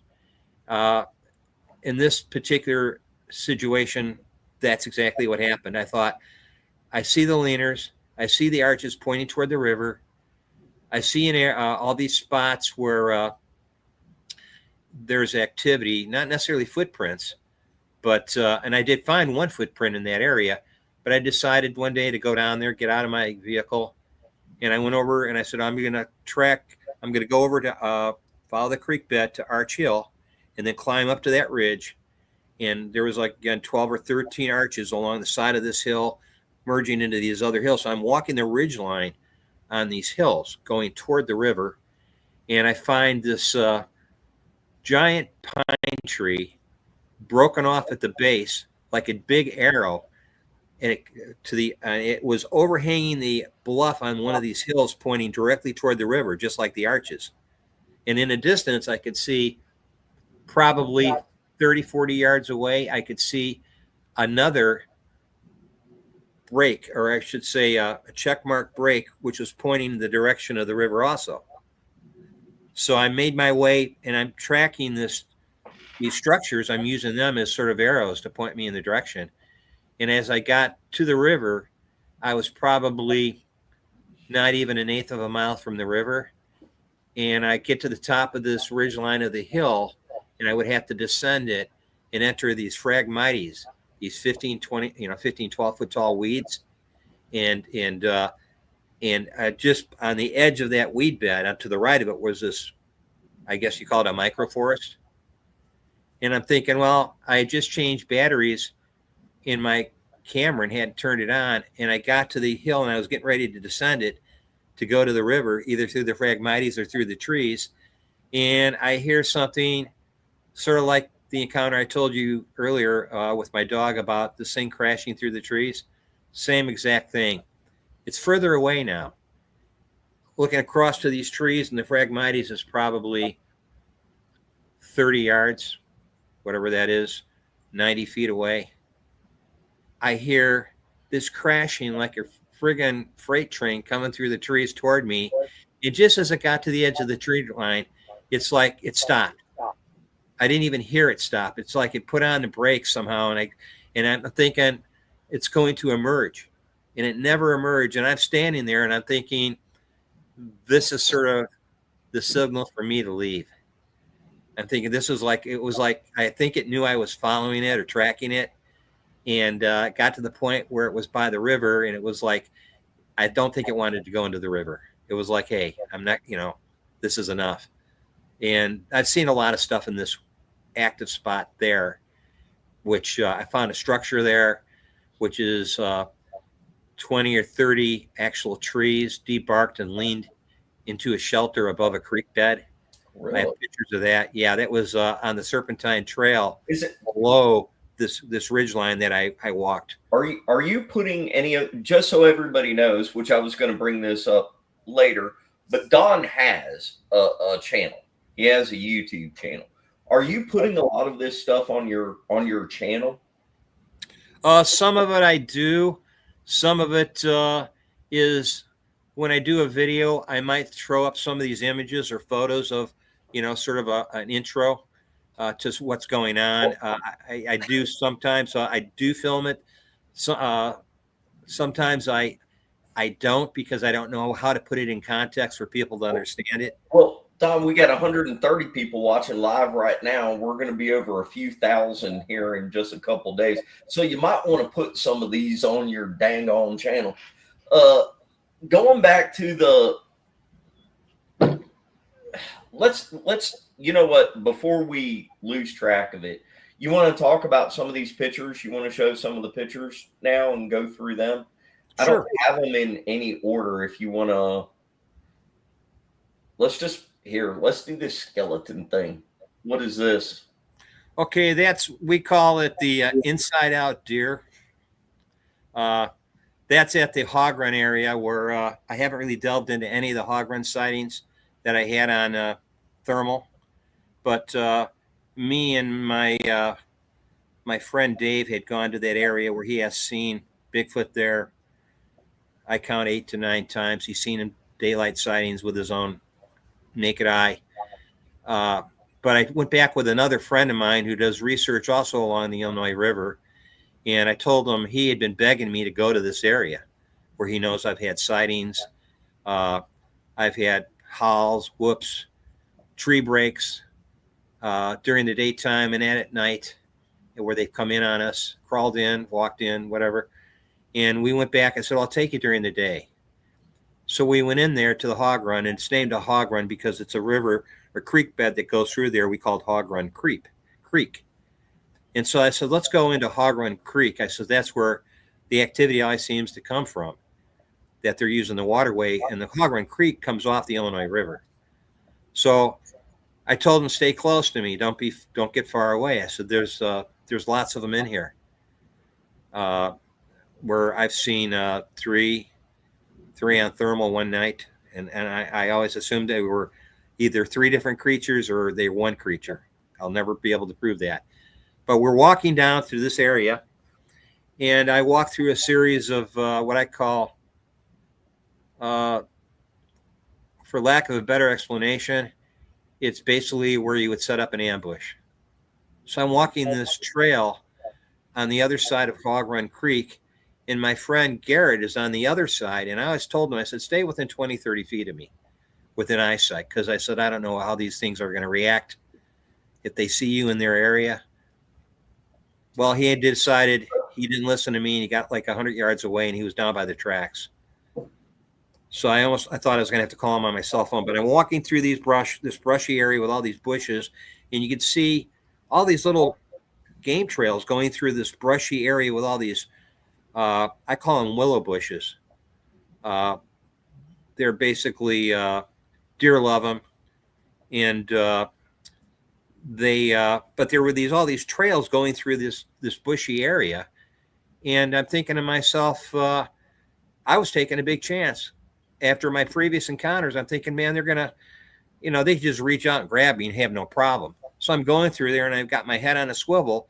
And as I go down these little trails, these deer trails going through, And there was a lot more going on because the deer trails didn't have a lot. It had some hoof marks from deer, but you could tell the trail had been flattened a lot, like something heavy had been traveling up and down these trails. Thank And you, Gary. I get to the, as I'm going down these trails, I get to this bank overlooking the creek, the Hog Run Creek. And you got to descend this like 3-foot bank and jump down to the sandy bank along the creek. So I emerge onto the bank and I come through these trees and I look down the bank to where I'm going to jump down, and there is the deer carcass laying totally exposed on the sandy bank of the creek. So I'm filming it, and I'm yelling to my friend, he was so far away. I'm like, Garrett, finally he hears me, and he walks the plus 100 yards to my location. And when he walks up and we're looking at it, it still smelled. There was still, the photo doesn't do it justice. There's still red meat on the rib cage. The pelt had been pulled from the butt end of this button buck. I believe it was a button buck, and pulled all the way up over the body. And the pelt had been pulled, or hide had been pulled up over its head. Right. So what you're seeing right there is that's where the head is. And there was still some hide on the hooves, on the legs. 3 of the 4 legs had been broken, and it was splayed out. And it was cold enough where there were no flies or maggots. Probably in the beginning there might have been, but it's all sand, so there were divots all around it. But the divots they didn't reveal actual impressions of what animals they were, but just the way it was inside out. I actually compared notes with another guy from Iowa who has something very similar. He calls them inside out raccoon carcasses. Basically the same thing. And he has impressions. So we were able to sort of corroborate with each other and confirm that, yes, there's a sort of a validation going on by comparing notes. So I felt this was a Bigfoot kill. And just when I saw that it required fingers to actually peel this pelt back over the head, and I first thought, is this a person basically field dressing a deer, somebody that was not supposed to be on this property, it's private property, was somebody out there poaching deer and decided to peel the pelt back to get to the meat. But we didn't stay there too long because I think this thing was still being fed on. And unlike a cougar kill where they take detritus and leaves and mulch and they bury it and then they revisit it over a period of weeks, this was not a cougar kill. So that was one of the pieces of evidence that, and my partner, Garrett, he said for nights after that, for probably a week or 2, he'd wake up in the middle of the night with a cold sweat because it scared him. And he has done research, and he says, I never encountered anything like this. I've never seen that. Kumbo said that he has seen this kind of stuff. Now, I've seen animals twisted up like a rag doll, like a wash rag. I mean, just kind of twisted and wrung out, but I've never seen it with the hide pulled back over it like that. Yeah, and I wanted to, and that's the 15 or 16 foot tall teepee/wickiup up structure, 40 feet off the road, not far from Clark Island, where Ricky saw his dog man. In this area is when it's middle of green up in the summer, you can barely see the top of it from the road. What alerted me to the fact that was there is what I call these indicator trees or marker trees that had been dragged out to the road. And as you pass it, you go about 10 feet past this marker and you look to your right and you can see the top of it. And this was in the middle of summer when I discovered it. And I found it based on information Dave just told me. He says it's over there. It's in the park. It's on the west edge of that park. Well, the park's pretty big. There's a couple western edges of that park, but I was able to find it. But it's there's 3 trees incorporated into it, and I'd say from left to right, it's approximately 13 to 14 feet wide at the base, and it's a little taller than it is wide. And then it has a fake fire ring in it too. I was going to say, so this is the one with the fake fire ring. It's interesting that you say that. That's another thing. I've heard people, I've never personally seen one, but I've heard many people talk about finding just random, what looks like a fire ring, like out in the middle of the woods. Although from what I recall, most of them said like it would have wood in it, but just not have been burnt or set on fire. Yeah. I found a couple pieces of charred wood, and it almost looked like wood you would gather in the forest from lightning strikes. Or it could have been other campers. They went in because not far from that area towards the river, if you walk behind this, there's a campground with people that do park their trailers. They have garbage bins in there. So it's right in that sort of, that I call it a green belt between the road and the campground. And then we find that, and also to the left of that, it's not in the photo because I took that with my cell phone, is there was a suspended X in the tree, and then there were some leaners on the ground. And I made the mistake of showing a person this, and unfortunately she told the conservation, the game warden for this park, told him about this location. And I went back to it this year, about a month and a half ago, and it had been meticulously cleaned up. They combed through the area. They took the teepee or the structure down. The X's are gone. The breaks are gone. And I believe there was one arch in there also. They cleaned it all up. Now it's a very nice area to walk through. But they took all the evidence away. And the reason I know about that is after she told them, claiming that, hey, you guys, you realize what you have here? Like you have Bigfoot activity in your own state park. It was a few months, not even a month or so after she told them, and she told me about it. And I said, well, you shouldn't have said anything. Well, I went back about a month or so after she told them, and they had those blue ribbon markers tied in 3 locations around this teepee. Really? Marked for removal. That's usually what they'll do, just like they mark trees. So they had it all marked for removal. And I told, I might have mentioned it to Ricky. I said, it's been marked for removal. And then I contacted him probably not even a month ago when I was there. And I said, it's all been cleaned up and it's all been removed. So that's just how the Illinois DNR, does stuff. They cover stuff up, and, I'm used to it. They want people to go to the state park and, okay. That's wild. I've never heard of anybody coming in and removing stuff like that. I mean, heck, we're at, there's so much downfall and stuff like that, and it just lays and lays until it rots. Well, I think, Misty, they just don't want people to feel that they're threatened when they're camping, hiking. They don't want them to feel there's a possibility that there might be Bigfoot there. So I think, like any government agency, they put people at risk because it's all about the money. The bottom line is the money. But who's going to know that's what that is if you're not out doing this? That's the thing. So they obviously know that there's something there, and they know that there's people like us and you that go out looking for it, or they wouldn't remove it, because the average person is not going to have any idea or even think possibly that that's what that could be. Yeah, and that was the mistake when I brought an enthusiast to that spot. She thought that the game wardens need to know about it. That's the bigger lesson right there.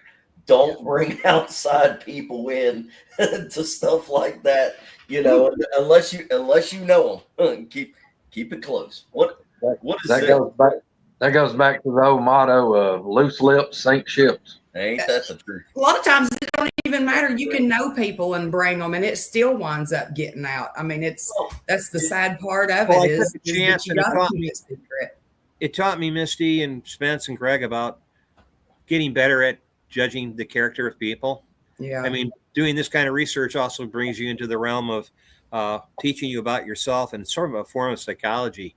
You find out who you can trust with the information. This was like from, I want to say, 2018, 6-7 years ago, when I thought this girl could be trusted. And she's a good person, but she wanted to scream it from the mountaintops, and that's where you can't do that. Yeah. Oh, But this here, this is when I was in the area where I've had rocks thrown at me, sticks thrown at me. I found this is where I also saw the where I got bluff charged, where the creature came through the tree line because I tracked it through the various structures it or its group had erected, and I was along the creek bed, zooming with my camera up into the hills, actually the ridge line of the hills that I had formerly had been in, and tracked this this creature that, well, I believe was a Bigfoot that bluff charged me. So I came back later on during the summer and zoomed and filmed this zooming from, I want to say I was zooming from 80 to 90 yards away. I was in the bottom where the creek is, and along that creek is a serpentine trail on the left side of the creek. I got into the thick of that trail where the trail had been blocked. I want to say there was 12, 14 blockages of trees that had been pulled down over the trail, and the trees were sticking, coming down off a hill on one side of the trail and going over the creek bed almost to the other side of the hill, and you had to crawl under it or over it. And I decided to post up at the bottom of the creek bed on this trail, and I had these huge they do this a lot over the period of years that I've been down this trail. Initially, I started going down this trail. There was only 3 or 4 blockages. And now there's like 12 or 14 of them, I believe, that are, I call them, they're like roadblocks. And there'll be 3 or 4 trees all falling down together across the Serpentine Trail. And so I posted up and I used it as a support, like a tripod for my camera. And I'm zooming up into the ridge line of these hills that I had trekked earlier, where I got the bluff charge. And I zooming in on this at the time and didn't know I had captured it until probably a year later. I'm scrubbing through my footage and I'm filming at, I had an 800 Vixia Canon and I'm filming at 30 FPS frames per second. On 15 of those frames, about for a half a second, I got 15 frames of this thing. And I didn't know what to make of it. I was like, at first I thought by the head and the shape of the skull, the top of the head, and the one ear on the left side of the frame. There is another ear sort of turned and sort of laid down. You can make it out on the right side of the frame. But when I showed it to Ricky, because I couldn't make sense of it, I thought, is this a deer with a mutation? Or is this some kind of dog-like, canine-like creature? I showed it to Ricky, and he was just like matter-of-factly goes, oh, yeah, those are the pit bull-headed dogmen that have pit bull-like heads. And I go, what? And he goes, yeah. He says, he's seen them. He's had his eyewitnesses claim that's a type of dogman. And he says they're not all wolf-headed or German Shepherd-headed type dogmen. He says they have other appearances. And I said, I didn't know what to make of it. And so he says, yeah, you probably have the old saying, it hits me with as well. If you got Bigfoot there, you got dogmen probably there too.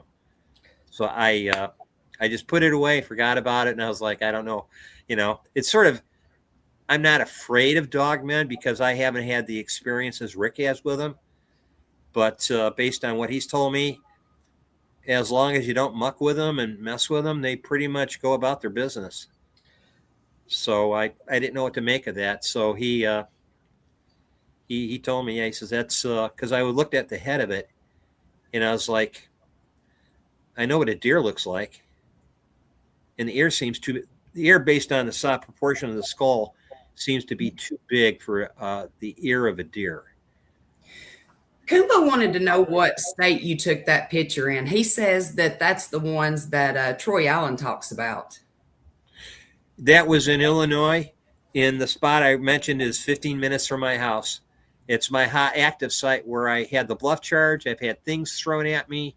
I've had what I call the predator type creature, which is like it looks like pixelization in a distance. I saw that with my naked eye. This thing go from behind a tree into through an opening to behind another tree, and it was like a cross between black, white, green, and gray confetti, but pixelized. It reminded me of sort of like the predator creature in the film with Jesse Ventura. It reminded me of that predator when it had the cloak on. And that's one of the Dogman impressions I casted. Wow. Next to a boot print of a girl. I think she was wearing a size 9 or 9.5 women's shoe. Well, this looks like that one blown up. And then you can actually see a little bit better on that. Now, I have to say, you can, just for the sake of argument right there, this, for everybody watching, I'm just going to tell you that I've seen tracks like this from areas all over the country. And this, if you see the indention that's down at the very bottom, that back little indention, that's kind of the telltale thing for what a lot of people are saying that this is a Dogman track. Were you there whenever this was captured, Don? Yeah, that's my capture, and I actually got it on the advice of a girl we both know contacted Ricky, and Ricky at that time was living in Wisconsin. He says, "Can you go do me a favor, go find that print and cast it?" Well, of course, I ended up casting 3 of them, and I was still not convinced. I actually did a video about it, and I called it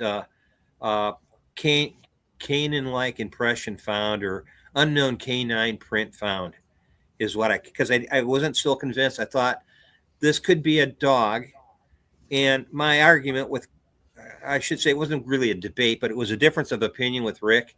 But then Rick sort of using his he's sort of a citizen scientist too, in a way. He said, well, look up carpal pads. That bottom impression where you're saying looks like a heel impression. Yeah. It's really, all dogs have it. Wolves have it. Coyotes have it. But they usually have them only on the front legs, and they're called carpal pads. Yes. And then this 5th digit here on the side, which looks like a thumb sticking out on the left of that frame, that's usually a dew claw.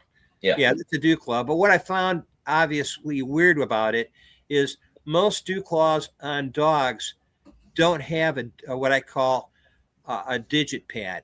They just have the claw coming out, and the digital pad is either so small it's almost non-existent, or it's big enough that it looks like the very similar to the digital pad on the 4 digits up on top.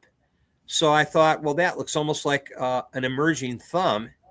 And then I thought, and if you look at dogs, even cats, they don't have elongated digital pads. And these digital pads look more like fingers. They're like elongated. So I thought, was there elongation due to a stop or a skidding in the mud? But this was a day and a half after it rained, and she saw it the very next day, and then I was there the day after that.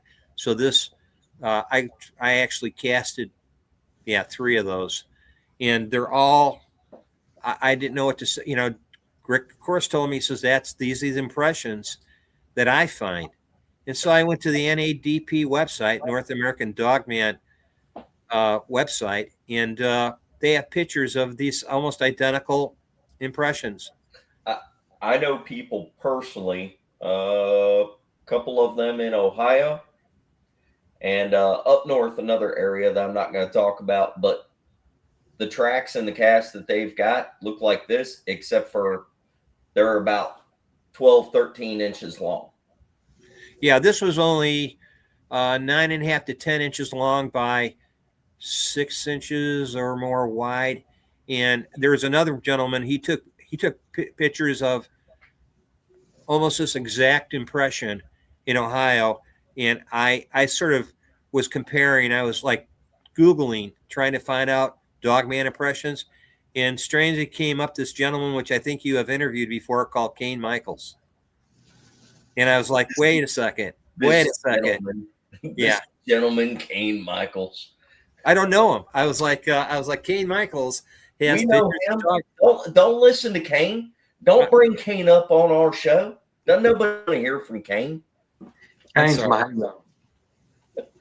Kane's like the damn Kane's one of our good friends. Kane's like the damn booger and dogman whisperer up there in that area. But the guy that he got a lot of well, I shouldn't say he got them from, one of the guys that he knows that has shared some of that with Kane and stuff. I wonder if that's not who you're talking about, and I will talk to you about that after the show.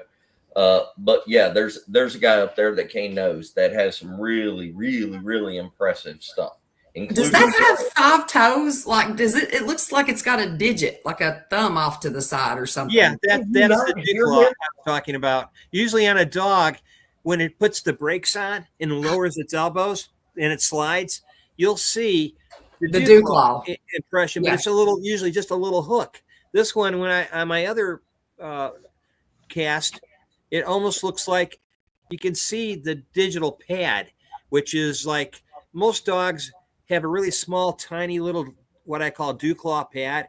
It's probably no bigger than the size of maybe 1/4 inch in diameter, if even that. Sometimes it's even smaller than that. When I looked at this, I was like, wow, that's just not the dew claw. That's the dew pad, which is, so this thing has very similar structure to a dog print, but it's also elongated. So I don't know. It does look like, just, it's hard to tell. It's always hard to tell from pictures, but it does look like it's deeper at the bottom of it than where the front 4 paws are. So I almost wonder if it lowered down, like almost squatted or sat I think it down. does, yeah. Well, they say they do, the carpal pad is is a braking system that they're on cats, and the cats are very small and round, and on dogs they're a little bigger. But if you look at the largest dog, look at a Newfoundland or a Saint Bernard, and look at their carpal pad. It's not even close to that size. It's small, and it's but like when a dog is running down a hill, it'll lower down to put the brakes on, and that's when you'll see the carpal pad impression and the dew claw impression. Otherwise, but this thing was just walking, and I didn't see 4 impressions, like the front paws and the rear paws. I just saw two impressions, a left and a right. And so I came to the conclusion, and Ricky sort of confirmed it with me, that they were walking upright. And so I thought, are there carpal pads on rear legs of dogs? And guess what? Some dog breeds have carpal pads on their rear legs also. But the majority of dog breeds have carpal pads only on their front legs. So then I realized, okay, so is there if this is a hybrid or whatever you want to call it, it has some strange anatomic things happening to its paws that I'm unfamiliar with. Let's check out.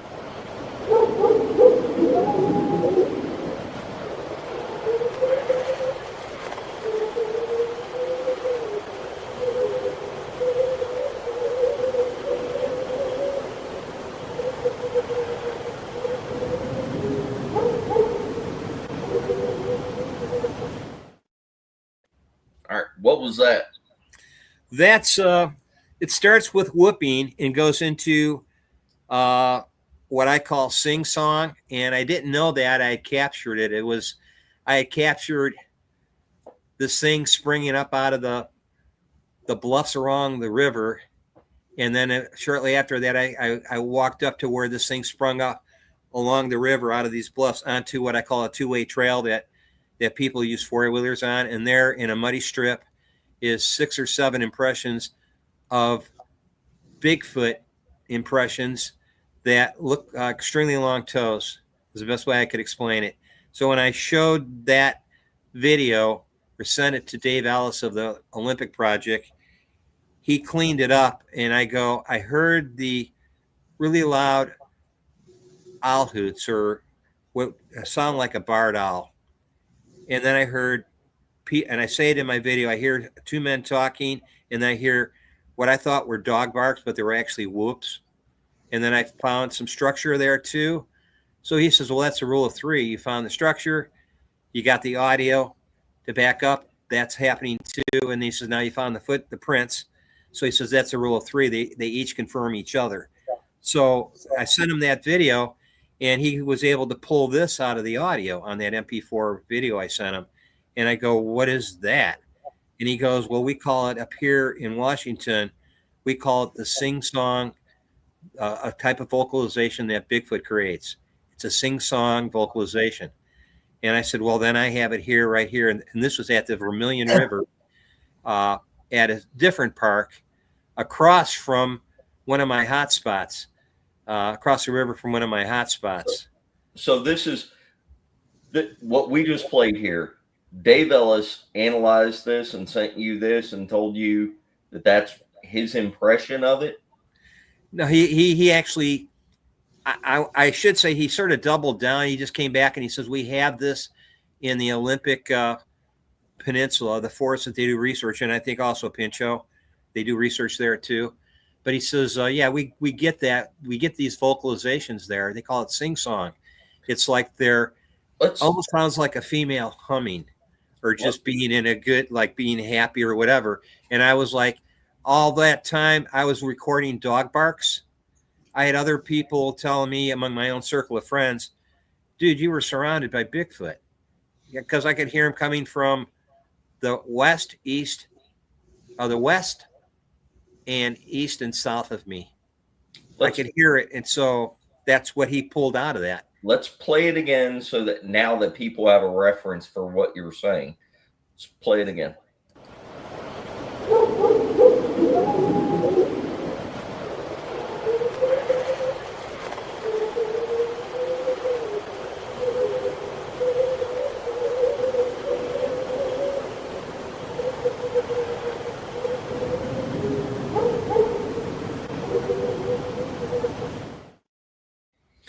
David Ellis would know better than me.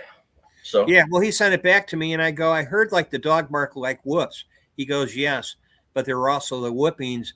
The whoops were accompanying the sing song at the same time. So there were other individuals whooping, making noises, and accompanying the sing song.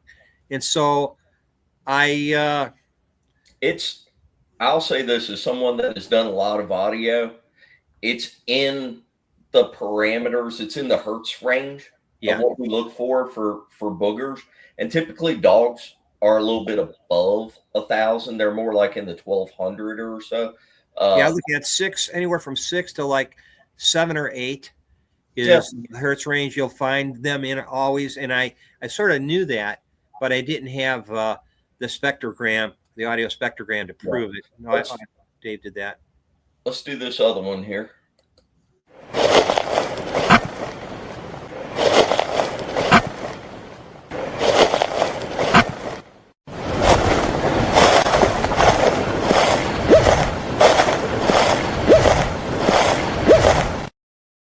What was that? Sounds like something has a hiccups. Part of that sharp strike, you hear me walking in the brush. That's me actually, I believe, walking in the brush. And you hear the zipper, and then you hear a sharp spike like a thump. And I recorded that on a GoPro, an old GoPro. I didn't intend David to scrub through that, but he did it for me. I sent it to him. I go, "Can you find anything in this?" And he goes, that strike or thump you hear, we consistently hear it up here. It's like they're jumping out of concealment. Like they're hitting the ground hard, jumping out of concealment. And I filmed, that was the one that jumped out of concealment. In the zipper, I still believe that was me, because I had a zipper pocket, and I think I pulled something out and I closed it. And that was part of it. And David goes, and it's easy to do that because they do make zipper noises. I'm not debating that, because they have captured them doing zipper noises, but I think that was me zippering. But the strike or thump, I thought it was a giant deer jumped out of concealment. So I climbed out of the ravine from the river to the two-way and found all those tracks, and then recorded also the sing song all at the same. It was the same expedition I was on. Oh. So that sing Where song. was that at? Where was that? This was along the Vermilion River in a separate state park. I can give that name of the state park for you. What state is this? State of Illinois. Oh, okay. All these, the last few were all the state of Illinois. One was Buffalo Rock. One was the one my area where my activity is right across from this audio you just played. That's on the other side of the Vermilion River. And the state park is called Matheson State Park. And I've had just a lot of weird vocalizations there. And then, of course, I found the trackway, which had, I'd say, 8 to 10 impressions. And I actually, I don't know if I sent you that clip or that image. I don't think so. Let's, since we're approaching 2 hours right now, and I know you got way more to talk about. This is the problem, is that some of these people that we get on, they've got so much experience. There's no way we can cover it in one show. This just gives y'all a taste of some of the stuff that Don's gone through. But Don, let's highlight some stuff for everybody that's going to watch this here, you know, in the next 20 minutes or so. Let's go over some like basic things. Like, number one, have you ever gotten a really good look at either a booger or a dog man? Not dog man, other than the image from Zoom, which I didn't know I captured it. As far as Bigfoot, Sasquatch, yeah, when we were at the Hog Run Creek, where I found that inside out deer, it was a year or two before that. I'd say 2 years before that. I was down cold camping with Ricky's been there, and he's explored that area during the day with me and Dave. But I did some overnights there with Dave and another guy from Colorado called Mitch. He's a lieutenant colonel, Special Forces, retired, 33 years in the Special Forces. And on one of the occasions, well, on all three occasions, two with Dave and one with Mitch, I was with Dave on the second or third cold camp there along Hog Run Creek.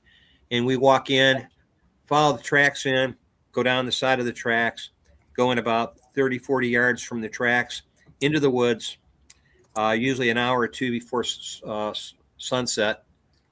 And on this one occasion, we're not far from the Hog Run Creek. It's behind us, and we're sitting against a big deadfall log, probably a few feet in diameter, and we're using that as a backrest.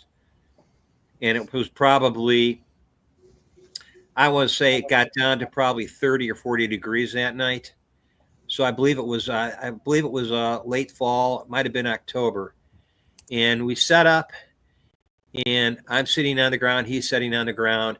I had 3 cameras with me, and one of them was a thermal. And then the other one was just my camcorder. But we're sitting there, and we're having things thrown at us from a hill behind us. And we're sort of like, it got so constant that we started ignoring it. And we started ignoring the things being thrown at us. It stopped. This went on for maybe a couple hours. And the comments were like, oh, there it is again. Up this, just missed my feet. Up this landed right next to me on my left. Finally, I said, Dave, don't say anything. Let's just let it, ride it out, see what happens. When we stopped reacting, they stopped throwing stuff at us. You know, this could anything from hickory nuts to pebbles. They were like, they weren't hurting us, but they were coming in pretty fast. At some point, I was taking my thermal, and I would like hand it to Dave. He was sitting to my right, and the tracks go by to the right of us along the area we're sitting. So we're sitting there, and I had handed him my thermal, and he had it for some time, and I told him, don't set it on the cold ground because condensation will get inside the camera and ruin it. You know, try to put it in your pocket or whatever. And I turned to my right to look at him. And as I turned to look at him, I'm looking past him also, and about 10 feet past his right shoulder, a juvenile or a smaller Bigfoot. I'd say probably not even 6 feet. I'd say he was probably a little taller than me, 5'11".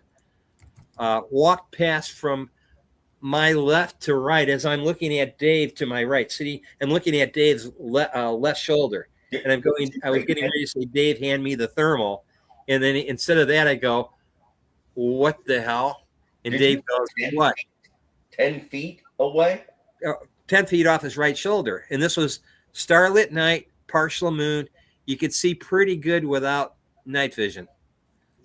And I go, oh my God. I go, what the hell? And he goes, what did you see? And I go, one just walked past your right shoulder from left to right. He goes, where? I said, 10 feet over here, about 10 feet off your right shoulder. I saw the profile of it. It was, I'd say, 18 inches thick from chest to back, probably a little taller than me, a couple inches. And it was like, wasn't bobbing. Its head wasn't bobbing like a human being's. It was smooth. And I'm thinking of all this. I'm going, I know all this. And I'm thinking, there's no way. Well, wait a second. It's moved smoothly. It's moving through leaf litter in late fall. I should have heard it. Didn't hear a thing. From 10 feet away. 10 feet away. Yeah. Yeah. And I looked and I'm like, what the hell? And he goes, what? I go, one just walked right past you. So by the time I grabbed the thermal and I scanned past him, it was gone. There were hills behind our backs and more trees. And so he goes, what did you see? And I said, the profile of it was flat-faced. Again, I'm looking, it's dark. It's probably 11:30, 12 midnight. It's pretty, it's fully dark out, but you're seeing, your eyes have adjusted to the dark. And I was like, they're just walking around us. It's like they didn't care. And I think part of it was cold camping. We used no flashlights. We didn't have a fire going, no tents. I hate doing that stuff. I've gone out with people that want to do that, and I hate that. Let me I'll take you out, Spence. Not if we're going to go cold camping, not in the winter. Yeah. No, I come up doing survival training. My whole learning was how to stay warm in the winter, not to go out there and sit out without a fire. Let me ask you this. He's a sissy. You got to overlook him. Well, I don't do it anymore, Misty. I don't do it anymore. 10 feet away, you didn't hear it? You didn't smell it? If I even thought, I thought maybe, is that a rustle? And there was no wind. So I'm thinking there's no wind to rustle the leaves. That's another encounter I'll tell you about in the same area where I actually spotted one on thermal and it left a telltale noise, which a lot of people dismiss and don't realize. They attribute it to the wind or, whatever. But when I saw it moving from left to right, big shoulders like it was wearing football pads. And I was like, and it was trim. I mean, I could see no evidence of a bulging belly. I saw its arms, and their arms were barely. It wasn't like, you always hear about, their arms are swinging. Maybe when they move fast, they do this. This thing was like walking at normal speed. And I just looked, went right past Dave. And I was like, what the hell? And something compelled me when I looked at him to sort of look up past him. And there it was. And it just walked by. And I was like, and he's seen him several times there during the daylight. But this was like another time. And I'm thinking to myself, it's walking back to where the throws are coming from behind us. And that was just blew me away. I said, one just walked past you, so he, I didn't see, I saw the side of its head. It didn't have the classic bulge or the bulge, the cranial bulging, like on a cone style head. It just had a round head, and it had a flat face. I could see sort of the dimple of its nose sticking out, like it had a button nose, which, and it didn't even look over toward us. It walked by, and it had very little swing on its arms. And I did see the hair probably was, it wasn't real long, but I'd say it was definitely longer than 4 or 5 inches. It was in that area. Could you tell how long the arms were? Yeah, the arms were swinging, the bottoms of the arms, the hands, which looked like the hands were not. The fingers weren't extended from what I could tell. It had its hands like curled, like this. And when I looked, it looked like its hands were all the way down to maybe the hands terminated above the knees. So it went down, not all the way down to the knees, but pretty close. But it was way longer than a human's arm proportion is, way longer than that. And it seems like its legs, 3/4 of the proportion of its body, I want to say it's from its abdomen up to the head, made up 2/3 of the length of the body. Like the legs were very, in proportion to its body, were shorter than what I would say human legs would be. Let me ask you some other things. Again, we're just going to try to punctuate some things. And, of course, I'd like to have you back on again. We can go over all this stuff in detail about what'd you call it, Hogs Creek? It's called the Hog Run. The Hog Run is what we call it, but it's named after Hog Run Creek. Have you ever seen Eyeshine? Yeah, also at Hog Run Creek. Now, whenever you saw it, did you see it with your own eyes? Yes. Were you shining a light on it? Was it self-illuminated? Was it ambient light from moonlight or what? Well, we were cold camping at night, pretty close to the same area I just described. I'd say we were within probably 15 or probably 30 yards of that area, further away from the creek. Again, this time it was me and Dave. And we had not a full moon, we had a partial moon. I think it might have been a half moon or 3/5 moon, whatever. And we had a lot of stars. We had, it was hardly any, there were some clouds in the sky, but it was well lit. And again, we're at the bottoms below these hills. And I looked to and this is funny how this happened. I asked Dave, who's part Cherokee and part Ojibwa. He's part, but he's full-blooded. I asked him, I said, hey, can you, his dad, I think his side is Cherokee, but I asked him, I said, hey, can you stand up and say something in Cherokee? And he says, sure. I asked him to do a call, a vocalization. He refuses to do it because he had a bad situation occur when he did that. But not to digress, he stood up and he said some things in Cherokee. I don't know what he said. And he says, I know enough in Cherokee where I could say a few things. He's not fluent in Cherokee. So he said something. And then he came over and he sat down next to me. Within probably, I want to say not even 10 minutes, I'm scanning. I'm just looking around because you can see pretty good. Your eyes had adjusted to the dark. I happen to look to my left, and I look up to the hill, the top of the hill, to the ridgeline at the top of the hill, which, as the crows fly, couldn't be more than maybe 150 feet. And I look up, and I call it the whack-a-mole eyeshine sighting. I see one set of eyes 2 feet off the ground, looking down, and I'm looking at it, and it's not like bioluminescence. It's not created eye glow. It looks like it was reflecting. It was the eye shine from the moon and the stars is all I can think of. And I see it, and all of a sudden it rises up, and now to its left, another one appears a couple feet off the ground. And then this one drops down, and this other one goes up. And I'm looking at it, and I'm going, I've seen deer before do eye shine at night, and they're like grazing at night, and then they lift their heads. These eyes were like this far apart on its head. And I'm looking like that. There's no way that those eyes are that far apart. And so then it dropped down, and then the other one raised up to whatever the distance off the ground, but it was obvious. I'm looking, and I go, Dave, look at eye shine. And he looks up, and he goes, I see it. He confirms it. So I wasn't seeing it, and I was like, look at the distance of the eyes across on the face. I've seen deer. I've seen eye shine with deer on the side of the highway where my headlights hit the deer. And even when the deer turns its head to look directly at you, the eyes are fairly close together. They're not that far. It was like I was looking, I go, those look like a flat face, like a predator's face, like you'd see on maybe a large cat, like a lion. And I'm thinking, look at the distance. And he goes, yeah. He says, yeah, it happened within, I'd say 10 minutes after he did the Cherokee thing, the vocalization in Cherokee. I said, you called them in with your language, or they were curious. Hey, you don't know what he said? I think he did tell me at the time, but I forgot. But it was like he was introducing us to them, is the way I understood it.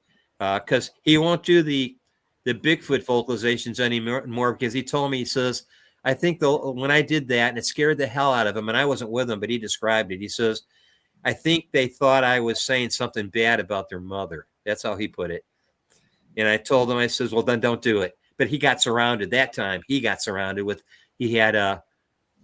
other people with him, and they got surrounded. And I go, what was that like? He goes, it was like I was in the ape house at the Brookfield Zoo. He said I was like surrounded like by chimpanzees. Hey, give me 1 sec here, Don. Thank you, Sharon. The Squatching Cowboy recently hit 3,000 subscribers. If you are not subscribed to Joe's channel, please go do it. Joe's good man, has had some really interesting videos here lately. Yep. And, so, all right, Don, what do you think these things are? Just what's your personal? Let me ask you this: Have you ever experienced like the spooky stuff, the weird stuff that's unexplainable, like electronics going crazy, like getting growled at or stuff, and you look there and it's not? Well, I know you kind of said that, but like where you could feel it inside of you, all this kind of stuff. Have you experienced anything that would lead you to believe that they are more than flesh and blood? And what's your thoughts on what they are? To me, if they're a type of people, a human being, and I'm not saying Homo sapien as we are, but a type of human, I think, what more are they? Well, I look at us as human beings. So, I mean, yeah, we're physical. We're flesh and blood, but we're also, as Homo sapiens, we're more than that. We're spiritual. Sure. Some of us have psychic abilities. Some of us have abilities. To say Bigfoot doesn't have any of that, that would be no way to prove that. I think it's a jump to a wrong conclusion. I think there may be members of their species or their human species that have that ability, but at the same time, when you ask me what are they, I think they're a hybrid between us and an unknown primate, and I can only conjecture on that because they haven't, Gigantopithecus, some sort, Australopithecus. Some of these, they have the fossilized or they have the remaining bones, but the DNA is not. The DNA isn't. There isn't enough DNA to actually sequence it out, because it's the DNA has basically got decomposed. So even with Gigantopithecus, people are saying, well, it's not Gigantopithecus. Well, for years, all they had is some teeth and parts of jaw bones, and the DNA wasn't valid or usable. Yeah. So I still think these could be descended from Gigantopithecus, even though people in the scientific community, if they have sequenced out Gigantopithecus and haven't compared it to the nuclear DNA or the progenitor DNA in Melba Ketchen's DNA study, then it could still be Gigantopithecus. But I think it's an unknown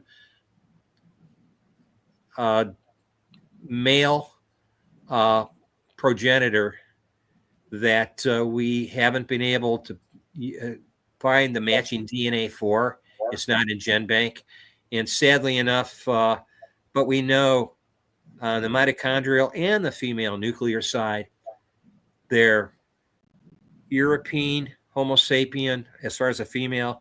They're Indian as far as from India, female, Native American female DNA, Eurasian DNA, Asian DNA, the whole gamut. So if it's a whole gamut, and Native Americans have been claiming for literally hundreds of years that they do take women, as in the case with the lady from the Thompson Indians in British Columbia, who was taken and impregnated and returned and had the baby and died shortly after birth. She said she was living with them for not quite 9 months, and they released her. But she told that story. So I think they do take us. And that's one reason I don't go too deep into the forest alone anymore. But that's just my opinion. I have some substantiation for that. I'm not allowed to disclose it at this time. All I can say is I think it's valid that they're a hybrid. And strangely enough, people say, well, we came from Bigfoot. No, I think it's just the opposite. The hybrid came from us. And that before the hybrid existed, it was an unknown primate before it interbred with Homo sapiens. So that's just my thoughts on it. Like DNA manipulation. Well, it would be a form of genetic manipulation. Yeah, it's and that's something I can't really speak on because I have sort of, I guess you say, what I accept as a proof for me, but I don't share it with people because I don't want people to go crazy, because I don't think some people can handle the truth. So I don't really go into that part of it, but I feel it was a genetic manipulation with Bigfoot, and they're younger than Homo sapiens sapien as far as how long we've been here on this earth. I think they've been around for some time, but I think the human species has been around longer. And I don't tell people that much, even on my channel, because people get upset with that. They want to say they came. Even my Native American friend told me they call them the ancient ones, or the, they believe that they've been around quite a long time also, or the original people. He also made reference to them being called the original people. But I think as a hybrid, they came into existence from an unknown primate progenitor, the male side, which has probably been around for a long, long time, maybe older than us. But the result of the interbreeding with us has created this new hybrid we call Bigfoot to this day. So that's my thoughts on it. Misty, do me a favor and go ahead and kick Michael X off of our channel and allow him to never come back on here again. That is an interesting thought, though. I mean, seriously, you don't hear a lot of people say that, and I can see why you'd be kind of iffy about wanting to put that out there. But hey, everybody's got their own opinion on these things, and I mean, so far nobody's right. I mean, no proof of it. So well, this goes beyond opinion for me, because I've been able to validate some of it, and I don't share it because the Bigfoot community, or if you want to call it the anti-Bigfoot community, I don't need to be descended on or, doxed or whatever. So I sort of keep that to myself. Yeah. But I do genuinely appreciate everybody else's opinions and thoughts, because we need to all sort of work together on it, and there is no, you can't point out the negatives with people, because then you can't work with them, and even if it's something you don't agree with, you can still agree to work together. Me and Rick don't agree on a lot of things. But like you were alluding to, though, the community is such a double-edged sword. If you pick one side, you got people that like you on that side, and the other side hates you. And if you pick the other side, the same thing. And we all have to be willing to listen and entertain everybody else's thoughts and opinions on it. Anyway, Don, thank you for being on here. We'll get you back on, and we can go over more of the stuff in detail if you want to. It's just, otherwise we'd have a 6-hour show, and we're trying not to do that anymore. Well, I appreciate the questions by Kumbo. I've always sort of followed his stuff, because he's sort of one of the guys that inspired me. He's sort of at the top of the food chain, and I always felt I need to listen to him. So I appreciate it. And I've actually taken his advice, even though I may not have applied it in the field. It sure has made me recognize what I'm dealing with. See, that's another. You got to be careful listening to Kumbo. You just got to. Kumbo misses a step every now and then. You can't just blindly follow and kick Cowboy off the channel too. They're tagging up over here in the group chat anyway. Well, you know why? It's because me and Misty's been silent. We hadn't gave you no hell today. They're taking up our slack. Hey, and hold my feet to the fire, Greg. Hold my feet to the fire and be brutally, hit me with hard questions. I'm not ashamed to say I don't know.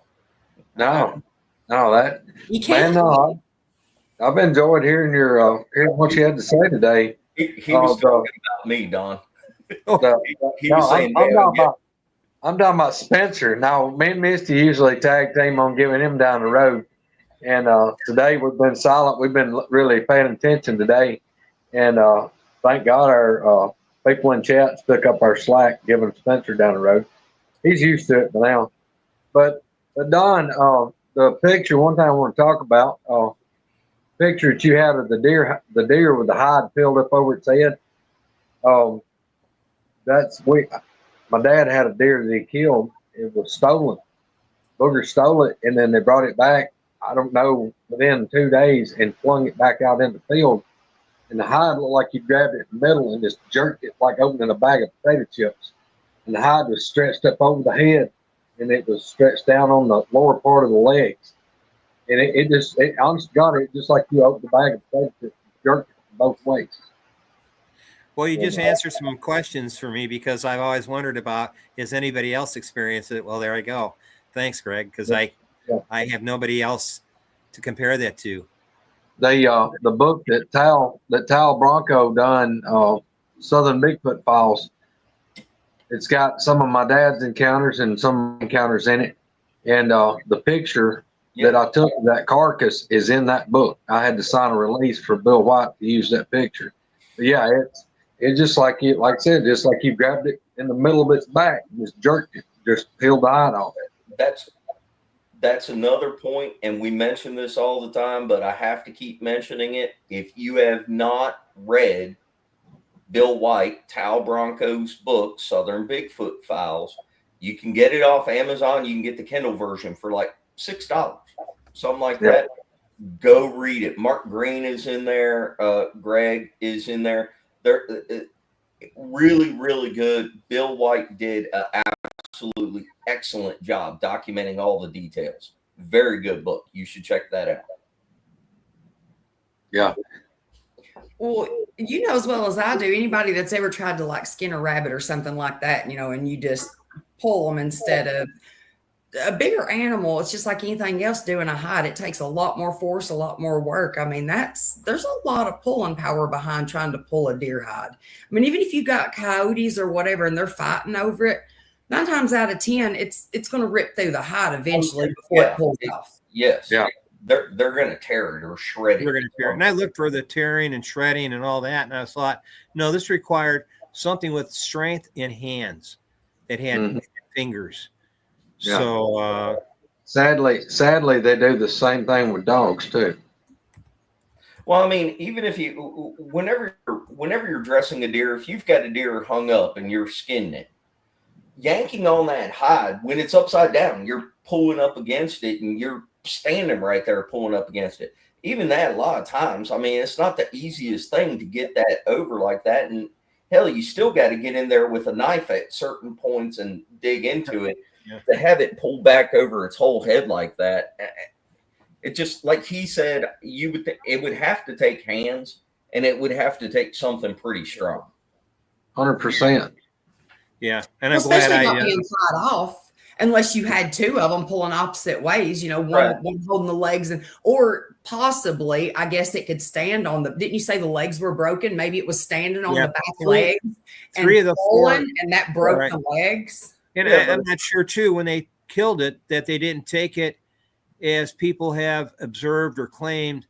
They just pick it and grab the deer, and they grab it by its legs or its head, and they slam it into a tree and break its 3 out of 4. Like I said, the 4th leg, the top joint looked like it was dislocated. So it was like it grabbed the legs and maybe slamming it into the ground or tree. It broke its legs in the process. I've seen hair in a tree that was 8 feet off the ground. The hair was in the bark of a tree 8 feet off the ground. There ain't no doubt in my mind that they grab it and, well, at least in that case, that they grab it and slap it into a tree. But that's just my opinion. That's why I don't bring dogs anymore with me, because I've learned that lesson that if your dog's with you, keep it close to you and don't let it run off after the Bigfoot. Joe's got to go. Anyway, y'all, we're going to get off here. We will have another show this coming Sunday. Don, thank you very much. We'll get you back on for part 2. Appreciate it, everybody. Yeah, for sure. Thank you. Yeah, thanks, Don. I want to talk more about some of the dog men stuff too. Yeah, I haven't even touched on the crawler I saw on Therm, but that'll be another day. Oh, no. wow. Stuff like that creeps me out. I'm okay with the Bigfoot, the dog man, but I don't want to talk about no pale crawlers or. Well, this is not pale dog. This is, I believe, a Bigfoot crawling on all fours, which sort of that in itself was enough. On the dog man thing, maybe we'll get you and Rick back on the same show if he wants to, and you guys can talk about it together since you were both there for some of the stuff. Yeah. I mean, I was in his cabin twice over the last couple of years, and I told him, I said, next time I go, I'm staying at the Best Western, right across from Love's. I said, I'm not. I don't like. I'm getting too old for this to be laying on cabin floors. He still has to finish his cabin, but I'm not going to give him any grief on that. Hey, Spencer, I don't know if you noticed in chat, changing up a little bit, they said that the old girl that was online as Duty Bird said she'd passed away. That's Alyssa. That's Alyssa. Or Lisa. Oh, well, that's right. She was Duty Bird. That's right. Yeah, she's Duty Bird. Yep, that's right. Y'all are right. I thought, man, I was thinking somebody else. But yes, anyway, y'all keep her brother and his family in your prayers, because it was a sudden deal with Alyssa. That's right. And Harold Denton, he's going in to have his heart shocked, so maybe they'll jolt him back in rhythm. Well, I want to thank you also, Spence, for showing praying and hoping the best for my wife. Absolutely. I appreciate that. Sure. In case you guys didn't know, she got in a car accident day after Thanksgiving. I think that was my rain check for this one. There has just been so, like, a lot of people, if you don't see the behind the scenes of what it's like trying to get a guest and, in the personal stuff, I mean, we got myself and Squirrel and Greg on here, and we all coordinate our schedules doing this kind of stuff. And we all have stuff going on, but like trying to get Don on here, like he just said, his wife was in a wreck last weekend whenever we were going to have him on. I had just gotten back from a funeral, and it's just, it's a lot to organize stuff like this. So I truly mean it whenever we have someone on. Thank you for, being on the show, because it's a chunk of your Sunday, and, and nobody knows what we're going to talk about. I mean, we're just spitballing all this kind of stuff. But y'all, as we get into this time of year and as we get closer to Christmas, keep an eye on your friends, reach out, talk to people, be loving, be kind, pray for everybody. This has been a long year. I'm ready for this year to be over, but hey, man, look, we're blessed with some prayer warriors in this group. I'm talking about warriors. Yep, that's a fact. All right, y'all, we're going to get off here. Big love to everybody, as Greg would say. Thank you very much for being here. Had a large group in the chat and watching live today. Don, appreciate it. We'll get you back on. Bye, Misty. Bye, Greg. It was nice to meet you. Thank you. Thank you. Hope your wife gets better. Yes. Y'all pray for his wife. What's her name? What's that? What's your wife's name? Her name is Becky. Pray for Becky. Becky, yeah. She's about 70% healed. Good. So she's getting better. Awesome. Good deal.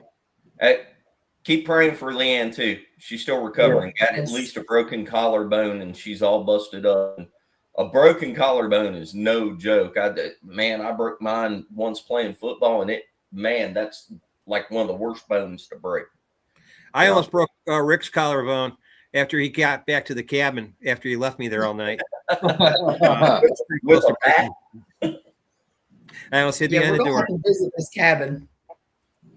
Well, it's right over there by LBL, which is why I It's said about an hour. It's about an hour from LBL. It's about 25 miles south of Camden, Tennessee. all right.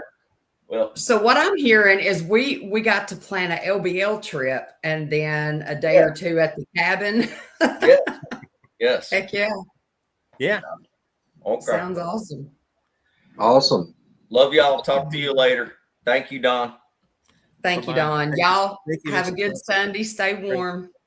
We're just like it's just like Southerners in real life. Takes 20 minutes to say goodbye. All right, bye, y'all. Bye, y'all. Yeah. That's how my wife says goodbye. An hour later, I go, "Can we leave now?" Yeah.